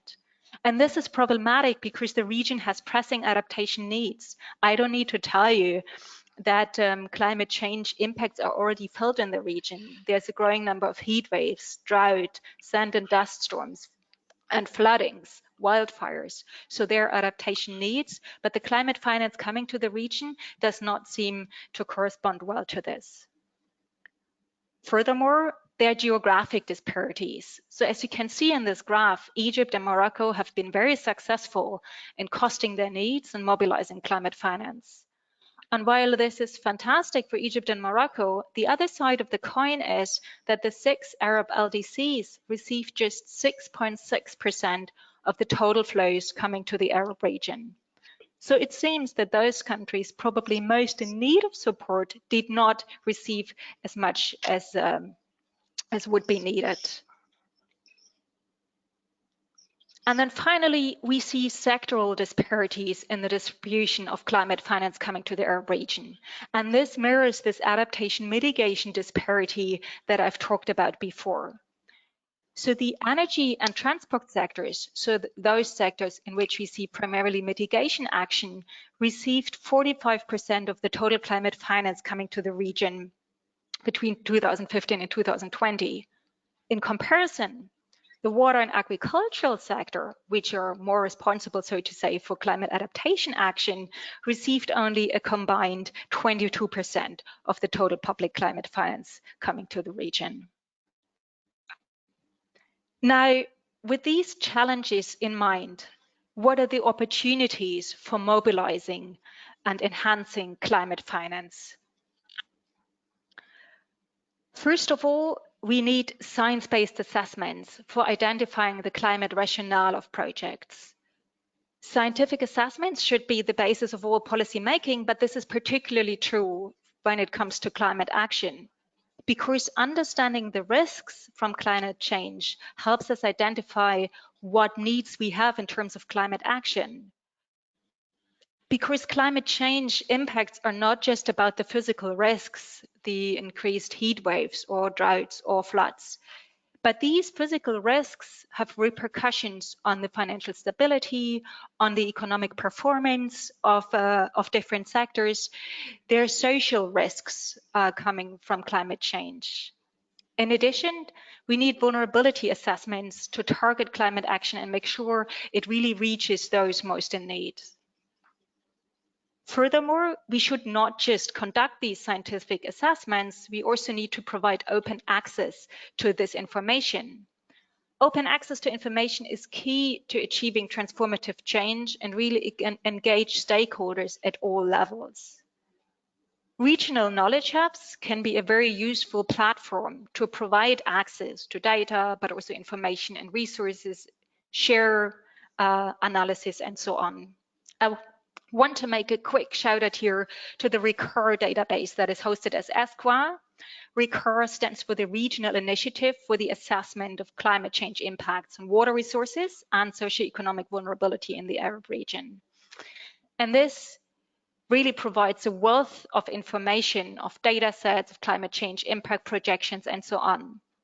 It is taking global climate modeling and then downscaling it to the regional level through regional climate and hydrological modeling, and then providing vulnerability assessments as well as integrated mapping. Furthermore, to mobilize climate finance, we need to develop the capacity not only to identify climate action needs, but also to cost climate action needs. Because so far, only half of the NDCs in the Arab region actually contain an estimate of how much it would cost to implement the NDCs. Half of the Arab NDCs do not put a price tag. But a detailed understanding of the costs and needs is a prerequisite to be able to develop investable climate projects. To get or attract the interest of investors, of funders, of donors, we need to put a price tag. We need to provide a solid and detailed listing of costs. And it's not just that some countries do not provide any cost estimates at all. It's also, again, here in the costing of needs that there are regional disparities. Some states have been very successful in identifying and costing needs. As you can see here, Egypt, Iraq, and Morocco account for 425 billion of the total 570 billion requested in support for NDC implementation. And in addition, despite the pressing adaptation needs in the region, the costed needs for mitigation action in the NDCs are twice as high as those for adaptation action. So there clearly is a need for capacity building. Furthermore, there are opportunities to mobilize and enhance climate finance through following a holistic approach to climate finance, through mainstreaming climate into national development planning. Because integrated planning can help us advance climate action. Climate and development goals are mutually supportive, so we should not see them as competing priorities, and we should also not see climate as some cherry on top, something we should do if we have the opportunity or the time to do so. It should really become an integral part of national development planning. Integrated institutional frameworks can provide an enabling environment for such integrated planning and for such a holistic approach. Because cross-sectoral cooperation supports coherence, and this can help to unlock synergies, to foster ownership, and then also ultimately to reduce costs of climate action. But this obviously is easier said than done. We also need a whole of government approach to climate action. We need high-level processes to really show high-level endorsement, but then also a continuous planning cycle, a wide participation across all sectors, as well as across all levels of policymaking, really from the regional or local level to the national and international level. And this whole of government approach can then help to align the often short-term policy priorities with the longer-term planning horizons that climate action and climate finance require. Climate mainstreaming, a holistic approach to climate finance, also means that climate should be integrated into all stages of the budgetary process, because there's a twofold role of national budget when it comes to climate. On the one hand, climate change is a risk to public budgets, and this must be mitigated in order to avoid future costs and drains on the public purse. But at the same time, budgets can stimulate investment and crowd in other resources based on country-driven priorities. So when climate is integrated into the preparation, implementation, and monitoring of budgets, this can help identify and unlock synergies, as well as avoid spending at cross purpose.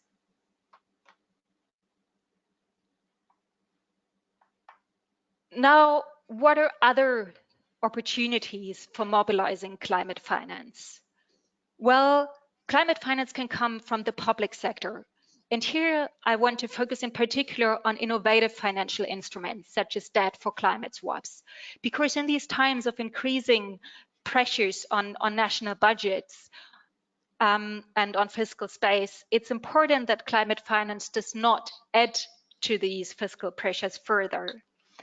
ESCRA, for example, launched a climate SDG debt swap donor nexus initiative. And what is special about these debt for climate swaps is that they create fiscal space for climate action while at the same time improving debt sustainability. An ESCRA's initiative is then accompanied by key performance indicators to help select but also monitor projects. And it focuses on medium to long-term programs so that there are economies of scale, particularly in terms of transaction costs. Furthermore, green bonds can also be an important source of public climate finance, and they can also serve as a signal of domestic climate commitment, which in turn can then also support private sector climate finance.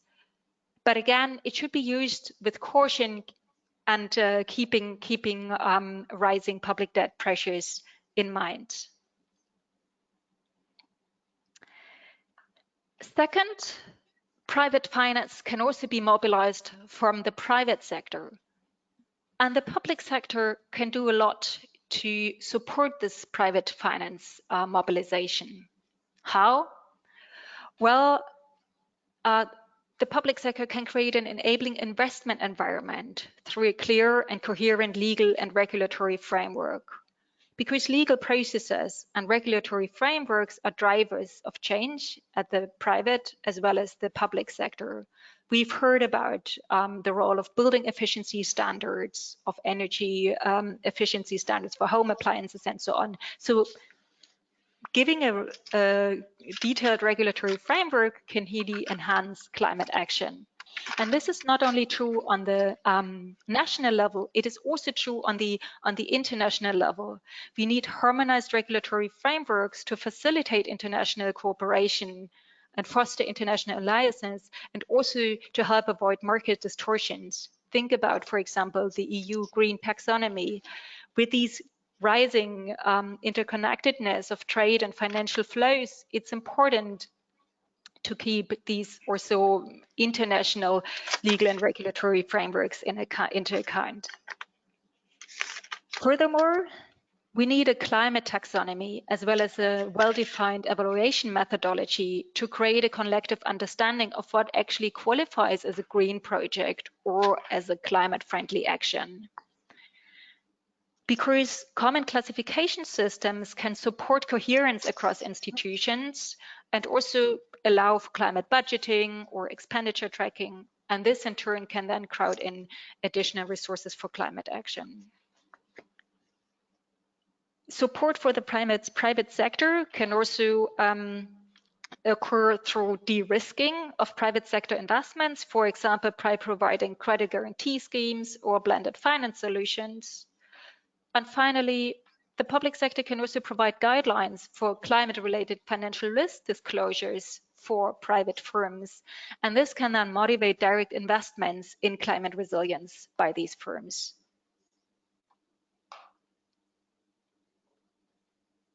Finally, climate finance can come from international sources. And there is money out there, but when you look at the Arab region, there are still many barriers to accessing these climate fund financing. First of all, there's currently only a limited number of direct access entities with accreditation. There are capacity and procedural challenges for accessing climate funds. And securing funding for investable projects requires sound project preparation and a pipeline of projects. So in order to mobilize and accelerate bilateral and multilateral climate finance, there's a need for capacity building to enhance the access to climate fund financing. There's also a need to engage more in multi-country projects to address the many transboundary challenges for climate change.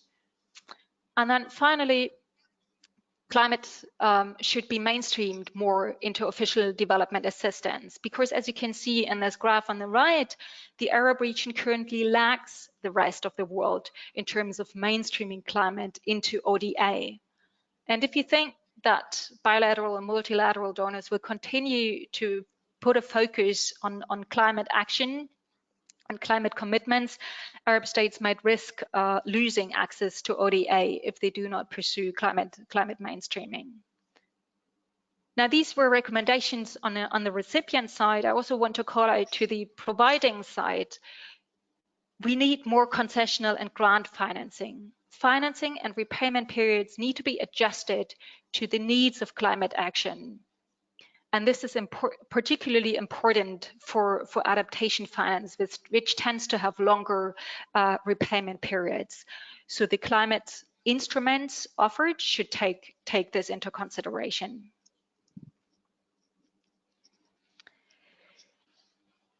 To sum up, currently, the quantity and quality of financing coming to the Arab region falls short of needs.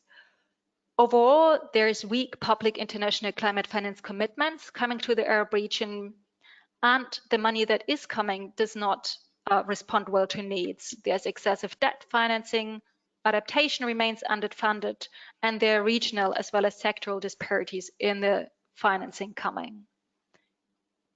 But keeping these challenges in mind, there are also many opportunities for mobilizing climate finance. We need science-based assessments. We need a holistic approach to climate finance that mainstreams climate into all stages of policy making. We need capacity building to identify and cost needs, as well as for accessing climate fund financing. We should make more use of innovative financial instruments. We need the public sector can support private sector investments in climate action. Climate should be mainstreamed into official development assistance. And finally, networks and international alliances can foster exchange of experience and can help the sharing of best practices and lessons learned. And with this, I want to thank you for your attention, and I'm happy to answer any questions that you might have. Thank you. Thank you so much, Dr. Katrina, for this significant approach lecture, emphasizing on the climate finance in the Arab region. And so it's clear that how our region, the Arab world, are of in need of such, financing in the field of climate technologies. And so thank you so much for your significant and excellent presentation. I would like to mention that after the last, now we are before the last presentation. After the last presentation, we will have 10 minutes for question and answer. So please, our respective presenters, stay alert, with the last presentation that will be devoted to Dr. Mustafa Taoumi. Dr. Mustafa Taoumi is the Chief Executive Officer, CEO of the Energy Transitions and Strategies Limited organization. Dr. Mustafa will elaborate his presentation on the landscape of sustainable development and energy transition in the Arab world, emphasizing and marking on the current political context, effective environmental policies, and finally the measurable energy policy. Dr. Mustafa Taoumi راح يعطي محاضرة في مجال المعالم التنمية المستدامة وتحول الطاقة في المنطقة العربية. فهذه المحاضرة الأخيرة من حدثنا اليوم، ودكتور مصطفى فليتفضل مشكورا بإعطاء محاضرته. تفضل دكتور مصطفى. هستأذنك بس دكتور علي قبل تفضل ما سيدي. أدي الفرصة لدكتور مصطفى يدي البرزنتيشنز بتاعته. احنا قررنا ننقل الحدث لتيمز بدل go to webinar, so we decided to move to Teams instead of go to webinar. And I will be sharing and I will be sharing the links in the chat right now for our speakers and our attendees to join us tomorrow, and hopefully it will be easier for us to communicate through. Thank you. Okay. Mr. Yusuf, is it from today or from tomorrow? From tomorrow. The change from tomorrow from Microsoft Teams, huh? Okay. Yes.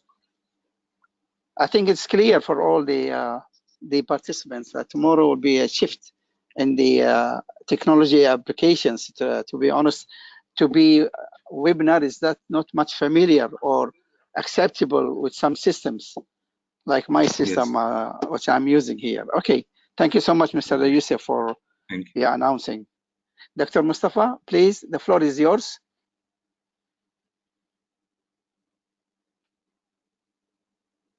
We can't hear you, Dr. Mustafa. Dr. Mustafa, can you open, please? Can you open the mic from you? Unmuted.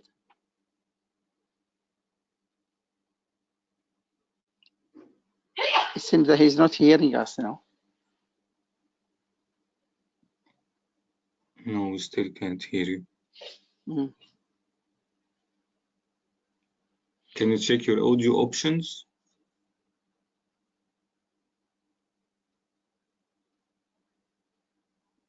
Yeah, it's from his side, you know.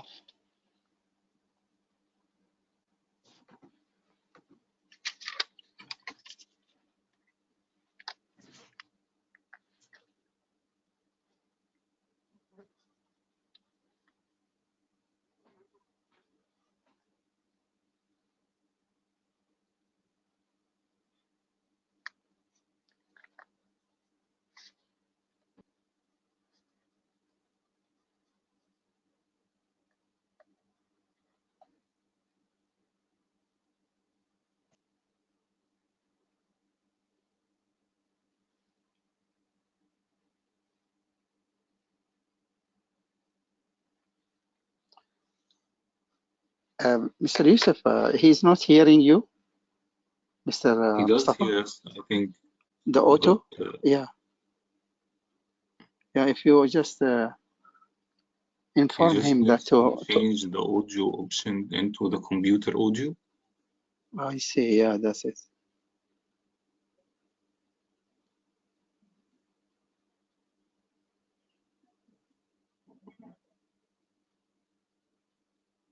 دكتور مصطفى، هل تسمعنا؟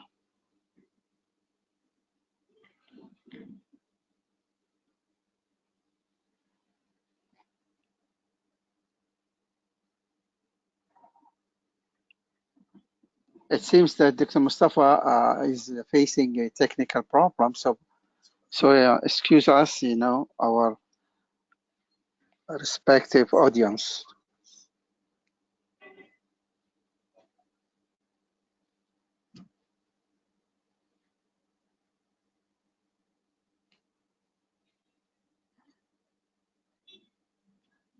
Okay, can you try log out and log in again?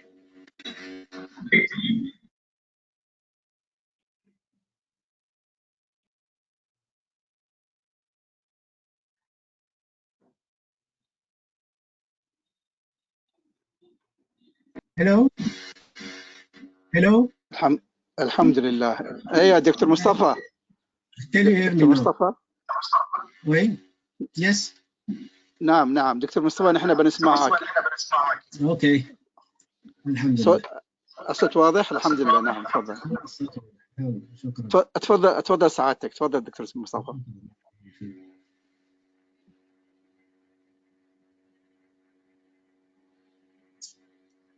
Well, my presentation it will be regarding the landscape of sustainable development and energy transition in the Arab region. I think from the beginning we have just to highlight that any energy transition we have three main pillars: decarbonization of all the sectors of the economy, digitalization and decentralization, and some experts or some policymakers also they add democratization, or everybody has the right to access to energy. But in any key pillars of this energy transition framework, we have to tackle also aspects key aspects like the finance and investment. We have also the policy and promotion, and of course technology, innovation, human resources, and of course the data and knowledge management. So that is, I think, very important to mention that for technologies we have many options, and not only in the electricity sector that's many of the experts we are focusing on, and we have also other sectors that are very hard to abate, like the transport, and you have also the industry and of course the buildings. So I think for the energy transition, we have to understand also what happened in the world and what happened also regarding the clean energy. And right now we have only 30.5% of renewables in the share of the energy supply. And we have also to see in each sector what we have as clean energy. And in this graph, we can see that a few percentage of renewables are integrated in those hard to abate sectors. The other thing that I wanted also to highlight here, that the percentage of fossil fuel is increasing between 1990 and 2019. There is a huge increase of fossil fuels usages, and if we compare the rate of increasing the renewables, the comparison is not fair. And even if we are pushing to do more renewables, with the increase of the demand, it will be very difficult to even battle this increase. And as you may know, in many countries the increase is 5%, depend on the performance of their economy, 5, 7, 10% depend. So that is, I think, the graph showing the increase of renewables. We find it's an increase, but it's not enough to reach the Paris Agreement objective. MENA region, the Arab world, we have 28 gigawatt of renewables production capacity. Most of them coming from hydro, 21 gigawatt, and renewable energy represents only 7% of the region power generation capacity. 1.2. Mustafa, sorry to interrupt you. Can you put the presentation on full screen? Full screen? Yes. Yes. I was trying, but I'm not sure if it works. Yes, just click at the bottom. At the bottom. I'm trying to. It's not working. Okay, it's fine. We still can see it. Yeah. And the electricity demand, as I mentioned, the rise is 5% for each year. And one of the key elements in the region, I think, and one of the asset that the region has is the low prices for solar and wind, as we have witnessed it in Saudi Arabia, in Abu Dhabi, in Dubai. The costs were below 20 US dollar per megawatt hour. So in some case scenarios, as Irene, I was involved in this study when I was there since 2015. I think the LSOE for renewables will continue to decrease for solar, and maybe for wind less than solar, and the CSP also will come with some good options. So the MENA region, as I mentioned, we lag behind the average of the share of renewables globally. we are at 7%. It was at 2020, but the difference it's a minimum between 2020 and 2022. So I think for renewables share is 33% globally. So we have to do a lot of effort to at least reach this average. The solar PV and wind are the key drivers behind this low but fast-growing share of renewables in the region, but renewable share in the building, transportation, and industry lags far behind. And the acceleration of renewables in all the sectors will be needed to achieve the Paris Agreement. And for this scenario coming from IRENA, we have to, as I mentioned in the first slide, it was 13.5, let's say 40%. We have to go to 27, and then this is, the planet energy scenario, with what we have now, like a classic scenario. But if we have to do more effort, we can reach 60% globally. So here the graph it shows, the effort that we have to do is very important, and we have those slopes. It's very right, and for transportation, for industry, for maybe for buildings less, but we still have to do a lot of projects, and we have to maybe to combine all the solutions that we have to reach this scenario. This solution exists, as I mentioned. We have to start with energy efficiency because we have to tackle the same increase of 5 to 7%. And then we can introduce, some innovative technologies. Energy efficiency, energy storage, because the region lack of hydro storage, and particularly in the GCC, and we have to see what are the best options on this. Smart grids will bring some digital solution, and they can manage more flexibility for the integration of renewables, and of course the green conversion. That is, I think, very important to highlight green and for industry and sport.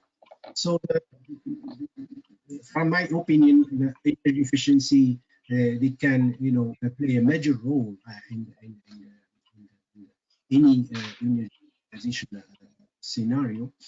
And for the storage, we have many options for the storage. So energy efficiency, yes. In the storage, we have many options. We have the batteries, we have the hydrogen and storage, and we have pumped storage and other options. For each application, for each type of project, we can use the appropriate storage solution with some issues on the cost, but in some simulations they show that, for example, the lithium-ion storage option batteries, the decrease is very visible here, as this is in any case the best option regarding the price. The price to the sodium, the other the other option, they still high because the market is really absorbing this. And you have the zinc air and other options that will come later on. So I think for smart grids, as I mentioned, we can introduce more flexibility in the grid.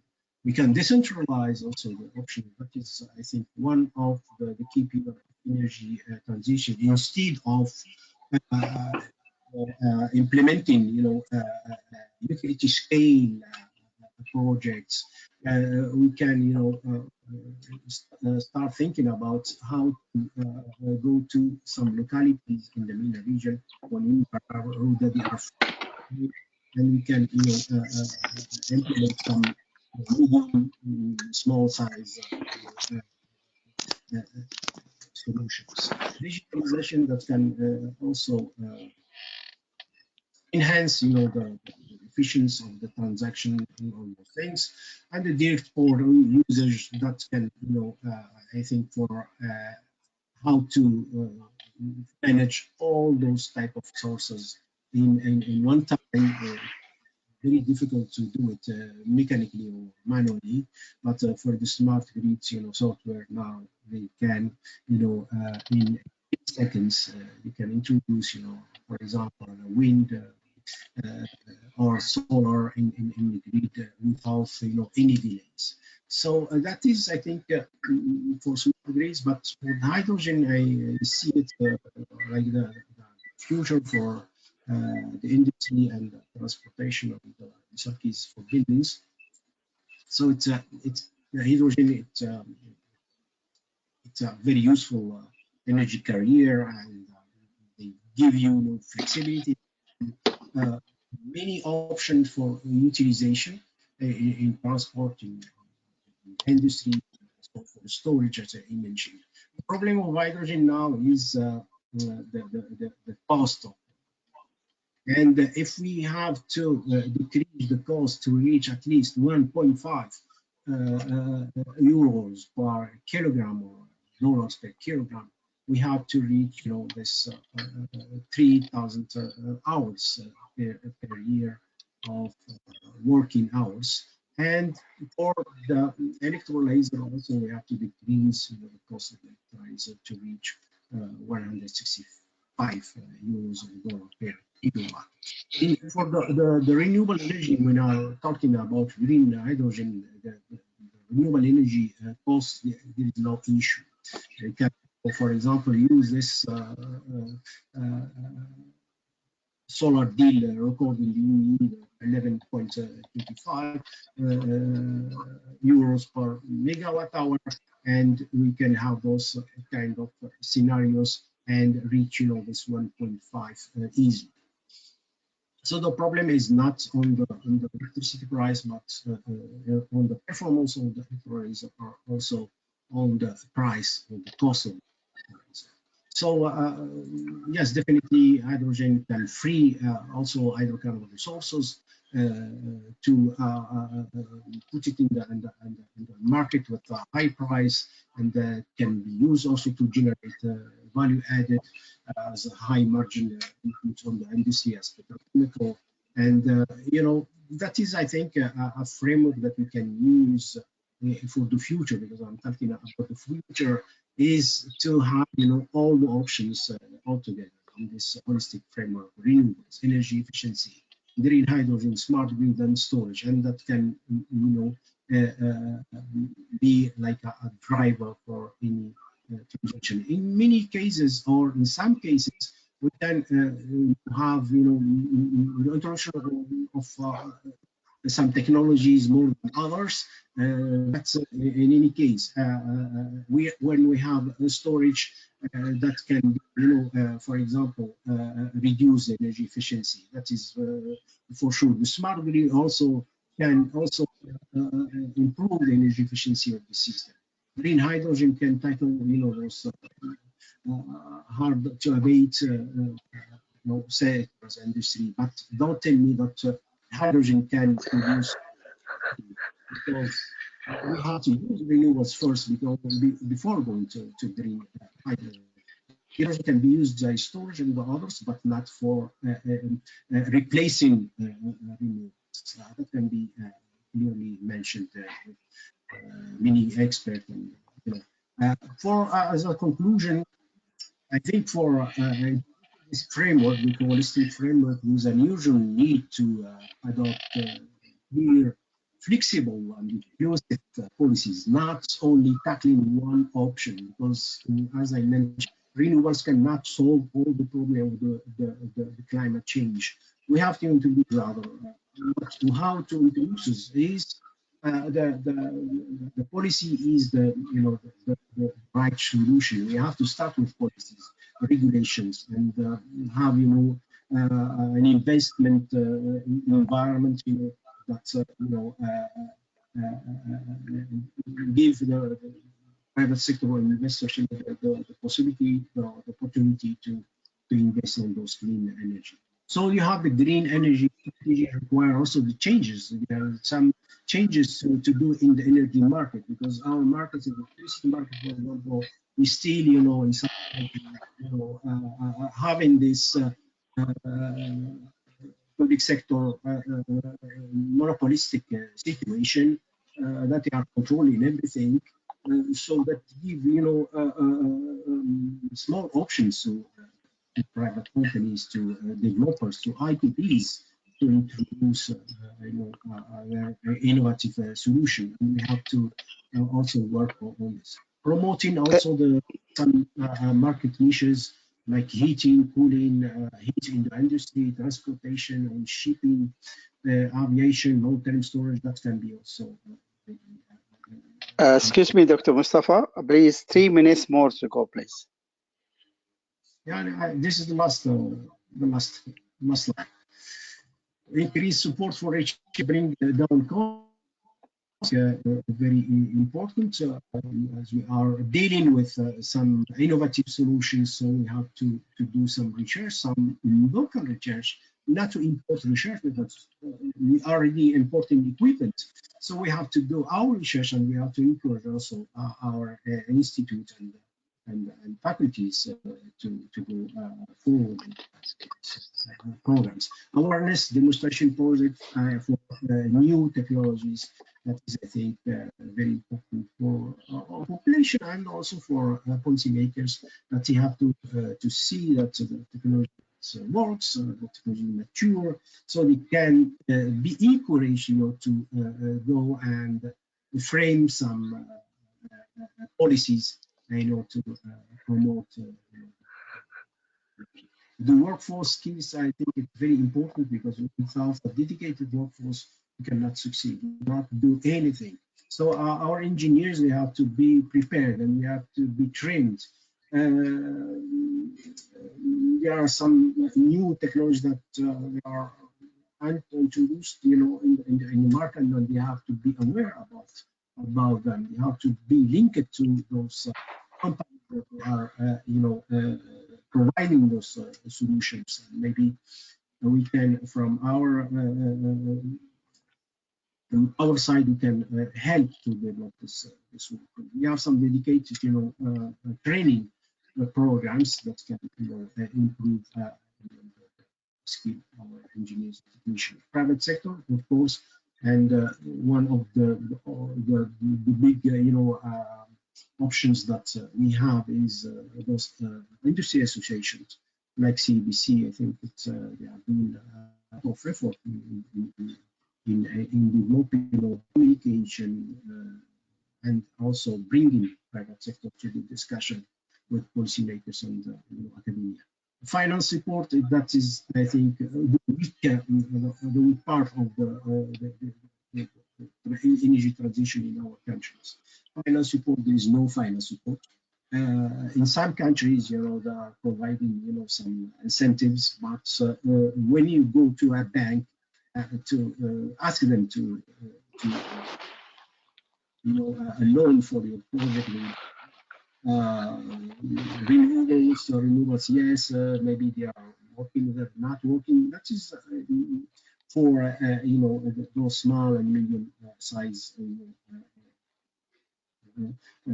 installations. But for a utility scale, I think now the business model it works. You have financial institution in this, but as I mentioned, if we have to go to the industry, we have to go to transportation and to the building, we have to shift this thinking, and maybe our private commercial banks, they have also to shift with this transition. So that's my thank you very much for listening. Thank you so much, Dr. Mustafa, for this important, significant, and informative presentation. شكرا جزيلا دكتور مصطفى على هذه المحاضرة القيمة. وبمحاضرة الدكتور مصطفى طاعومي نوصل إلى نهاية المطاف ونهاية مشوارنا اليوم بالاحتفال العربي بيوم البيئة العربي 24 أكتوبر. بهذه قبل ما ننتهي راح نعطي 10 دقائق لأي أسئلة أو أجوبة قبل ما ننهي الدورة اليوم. وهذه اليوم الأول من احتفال مركز البيئة للدول العربية بالتعاون الاستراتيجي مع صناعات الطاقة النظيفة. طبعا نعطي فرصة لأي شخص يريد يسأل الدكتور مصطفى أو المتحدثين السابقين، مس بتريز فونسيكا, Mr. Mohammed Hamra, and Dr. Catherine. If any questions are for these respective speakers, then please do so. Okay, thank you, Dr. Ali. So Ala is asking, هل سيتم مشاركة التسجيل معنا?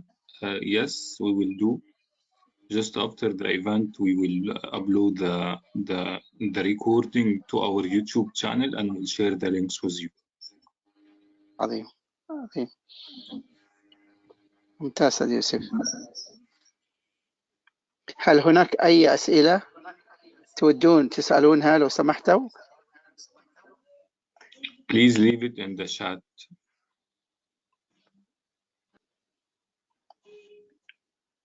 If you have written questions, please leave it on the chat, as Mr. Yusuf mentioned.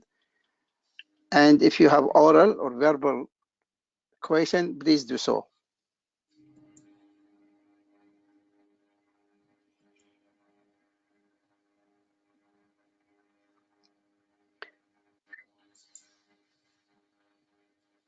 Do you have, Mr. Yusuf, any written questions? No, not yet. I don't have any. Okay. Okay, so this is just a gentle reminder that tomorrow we will be hosting this event on Teams, not a GoToWebinar, and the link is attached in the chat. Mr. Yusuf, is that going to be motivated from your side? Technically, you will send him another link. Another link. Yes. I will send everyone who registered a link through email. Okay. Okay, Sulaiman. Okay. Yeah, sorry. Go ahead. Okay, there's a question from Sulaiman Abu Fadl asking ما هو مستقبل الاستدامة في الظروف بعد كوفيد؟ سؤال دكتور ما حدد، مش كده؟ ممكن نشوف دكتور مصطفى لو حيجاوب أو الدكتور محمد كونه باللغة العربية هو يريد. اوكي. دكتور مصطفى ممكن تتفضل ترد على السؤال؟ نعم. تفضل. لا، سؤال في محله. احنا نسينا الكوفيد تقريبا. نتكلم عن الكوفيد الحين. لكن بقايا الكوفيد موجودة يعني. حتى أن صحيح. يعني في المنطقة العربية، أظن في منطقة الخليج يعني ما تأثروا كثير يعني. الآن يعني الريكوفري يعني الحمد لله يعني الحكومات قاموا بوجود جبار. الأمور الحين طيبة وحتكون يعني أكثر صحيح. من صحيح. أكثر من المتوقع. في بعض البلدان اللي ما عندهم يعني كثير موارد مالية واقتصادهم ضعيف، أكيد تأثروا كثير من الكوفيد وما زالوا يعانون. لكن المشكلة الكوفيد مثلا هو مشكلة الطاقة، يعني مشكلة متعلقة بالكوفيد، ما عندها علاقة مع الكوفيد. يعني هو المشكلة الآن يعني في السوق الطاقة كانت فيه يعني موجات، السوق طالع نازل، الامور يعني اللي متعلقه بالكوفيد. لكن الكوفيد هو اصلا اعطانا دروس فيما يخص يعني ترشيد الطاقه، فيما يخص يعني احنا شفنا يعني كم من كم هائل من الطاقه يعني اقتصدنا، يعني نحن كنا يعني مسجونين في البيوت وفي القليل فينا كان يتحرك، ولهذا يعني حتى المناخ يعني تحسن يعني. اي نعم صحيح بصفه عامه. لكن انا ما بشوف يعني علاقه الكوفيد مع الطاقه يعني للاسف، لان الطاقه هي يعني المشاريع، بعض المشاريع تاثرت، المشاريع الكبيره اللي شرت ليها يعني اللي بتطلب يعني موارد ماليه كبيره. لهذا انا دائما احاول ما امكن نخلي بعض الحلول لبعض يعني المشاريع متوسطه الحجم اللي تكون يعني قريبه للبلدات يعني المتوسطه، عوض ما نعمل مثلا مشروع كبير يمكن بعد بكره وكان في مشاكل حتى في السبير بارت، يعني في الجاء كيف يسموها بالعربي يعني خاصيات بعد سبير بارت يعني قطع الغيار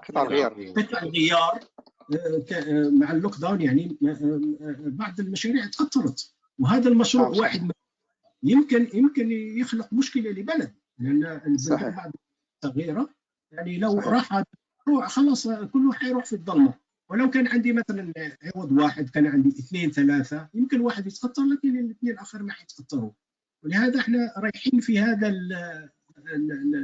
الضخم الاحجام الكبيره يعني واللي تتاثر كثيرا يعني لما يكون في ازمات اما من الناحيه الصحيه او ازمات يعني في حروب او كذا او كذا، بتحس براسك يعني خلاص انت عندك كيف انا كيف اشرت يعني كنا بنستورد حتى هذه القطع الغيار نستورد يعني. هذا انا صحيح يمكن اشجع ان يكون هناك صناعه محليه ويكون مثلا دول الخليج لو كان عنده مثلا صناعه معينه، كل بلد مثلا يتخصص في صناعه وكذا كذا، كيف يقولوا هذا البرايفت كومبانيز انت بس ادي لهم يعني فرصه انهم يجوا القطاع الخاص نعم يجوا لا هو في الصين يجي نعم. يستثمرهم في والسعوديه راحت بعيد في هذا، حتى في يسموه احنا اللوكال كونتنت بالانجليزي يعني نسبه تدخل الاجهزه او يعني المصنعه في البلد بيروحوا في مثلا اكثر من 50%.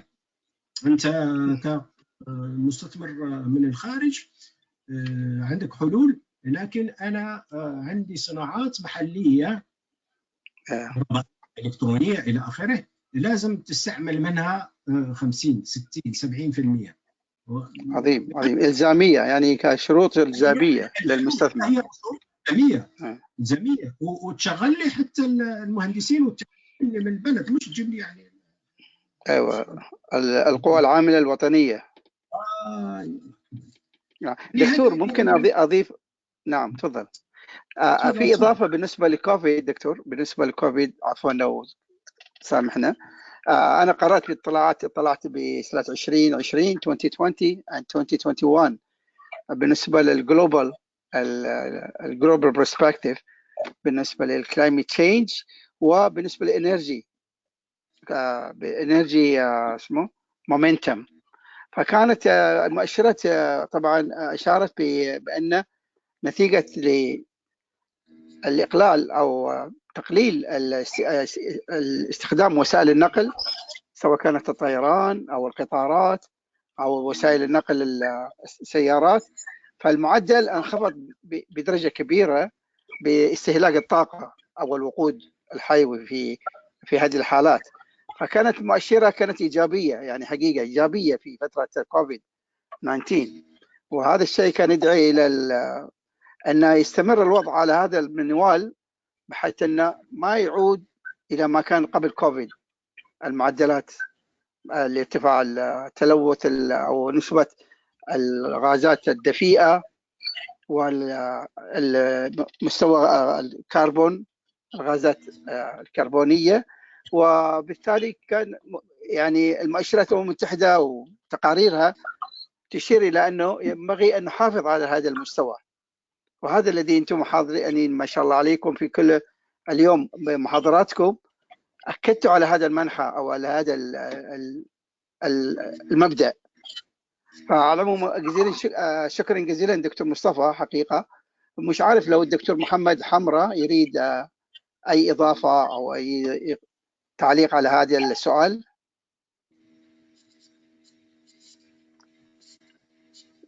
دكتور محمد حمرة يمكن مش موجودة. أستاذ يوسف، في أي أسئلة ثانية؟ في سؤال أخير الأستاذ راشد بيقول: هل بإمكان الاستراتيجية الطاقية تحقيق الانتقال الطاقي بالدول العربية خصوصا المغرب؟ السؤال دكتور مصطفى، ممكن أقول السؤال تاني؟ أيوة فضلك. هل بإمكان الاستراتيجية الطاقية تحقيق الانتقال الطاقي بالدول العربية خصوصا المغرب؟ أي، لأن هذه الطاقة ويستخدمون في المغرب المصطلح هذا اللي هو بالنسبة للطاقة يسمى. تفضل دكتور محمد. لا سؤال جيد، هو سؤال يعني مش للمغرب بس، يعني جميع الدول العربية. هل أي نعم. الاستراتيجية الحالية يمكن أن يعني عندها يعني في المستقبل يعني كفاءة كبيرة، ويمكن يعني نتحول من الطاقات الأفورية إلى الطاقات الضيفة. ونقول يعني حاليا لا، أنا أصر على هذا لأن أنا شرط أن الطاقات المتجددة لا يمكن لها من 2000 إلى 2015 أن تؤدي أو تحل المشاكل في جميع القطاعات. وهذا لما نقول إزالة الكربون يعني احنا نخص جميع القطاعات، مش قطاع الكهرباء وبس. وهذا فيه لبس كبير. كثير من الاخوان يعني من الزملاء بيركزوا على قطاع الكهرباء ويخلوا قطاعات اخرى، والقطاعات الاخرى هي كمان يعني بتلوث، بتحتاج وخصوصا النقل والصناعة. ولهذا صحيح. تحول جذري في هذه القطاعات. يعني إذا كان في إمكانيات محدودة للطاقة المتجددة لازم يكون هناك مثلا الهيدروجين اللي حيكون يعني في ظرف بعض السنوات حيكون مثلا الانخفاض في الثمن، يمكن أن نستعد له من الآن حتى يمكن يعني يحل هذه المشاكل. ولهذا نقول الاستراتيجية الحين هي مركزة بس على قطاع الكهرباء. أما قطاعات أخرى أنا ليس في علمي، أنا في المغرب وأنا مغربي، لا أعرف أن هناك مثلا في وزارة الصناعة هناك مثلا استراتيجية للتحول الطاقي أبدا. لا يعرفون لا الانتقال الطاقي ولا يعرفون، مش لا يعرفونها لكن يعرفونها، ولكن هم ما عندهم استراتيجية خاصة. لهذا وكل هيئة لازم يكون عندها استراتيجية خاصة بها، ويكون يعني هذه الاستراتيجية داخلة في إطار وطني يعني كبير اللي هي يعني الاستدامة والتغيرات المناخية. في حالة أنه ما في أي أسئلة ثانية، شكرا دكتور مصطفى، أشكرك على هذا المجهود. هل في أسئلة ثانية؟ طبعا بهذا الحقيقة المعرفة أو بهذا الجهد المعرفي من قبل الخبراء وأساتذتنا المشاركين في هذا الحدث العربي، يوم البيئة العربي، نود أن نشكر مركز البيئة للمدن العربية والشريك الاستراتيجي مجلس صناعات الطاقة النظيفة CEPC على هذا الحدث العربي العالمي في يومه الأول، وسيتم طبعا على مدى ال4 أيام القادمة. ستتم سلسلة المحاضرات إن شاء الله كما هو مبين في البرامج اللي بترسل لكم. اليوم حقيقة استفدنا استفادة كبيرة من خبرائنا في مجال، بالذات بمجال الفاينانس، كلايمت فاينانس، وهذا استفدنا استفادة كبيرة من المعلومات بالنسبة لللاندسكيبينج الذي تناوله أكثر من خبير، والصورة العامة لتصدير التنمية المستدامة أو تنمية التمويل المستدام للمبادرات في مجال الطاقة. كانت حقيقة يعني حلقة إن شاء الله تكون حازت على رضاكم جميعا. أود أشكر كل المشاركين اللي أعطوا المحاضرات، كل الخبراء، جزيل الشكر بالأصالة عن نفسي وبالنيابة عن مركز البيئة للمدن العربية ومجلس صناعات الطاقة النظيفة. استودعكم الله الذي لا تضيع ودائعه، ونتمنى أن نلقاكم غدا بإذن الله، ومع السلامة، والسلام عليكم ورحمة الله وبركاته.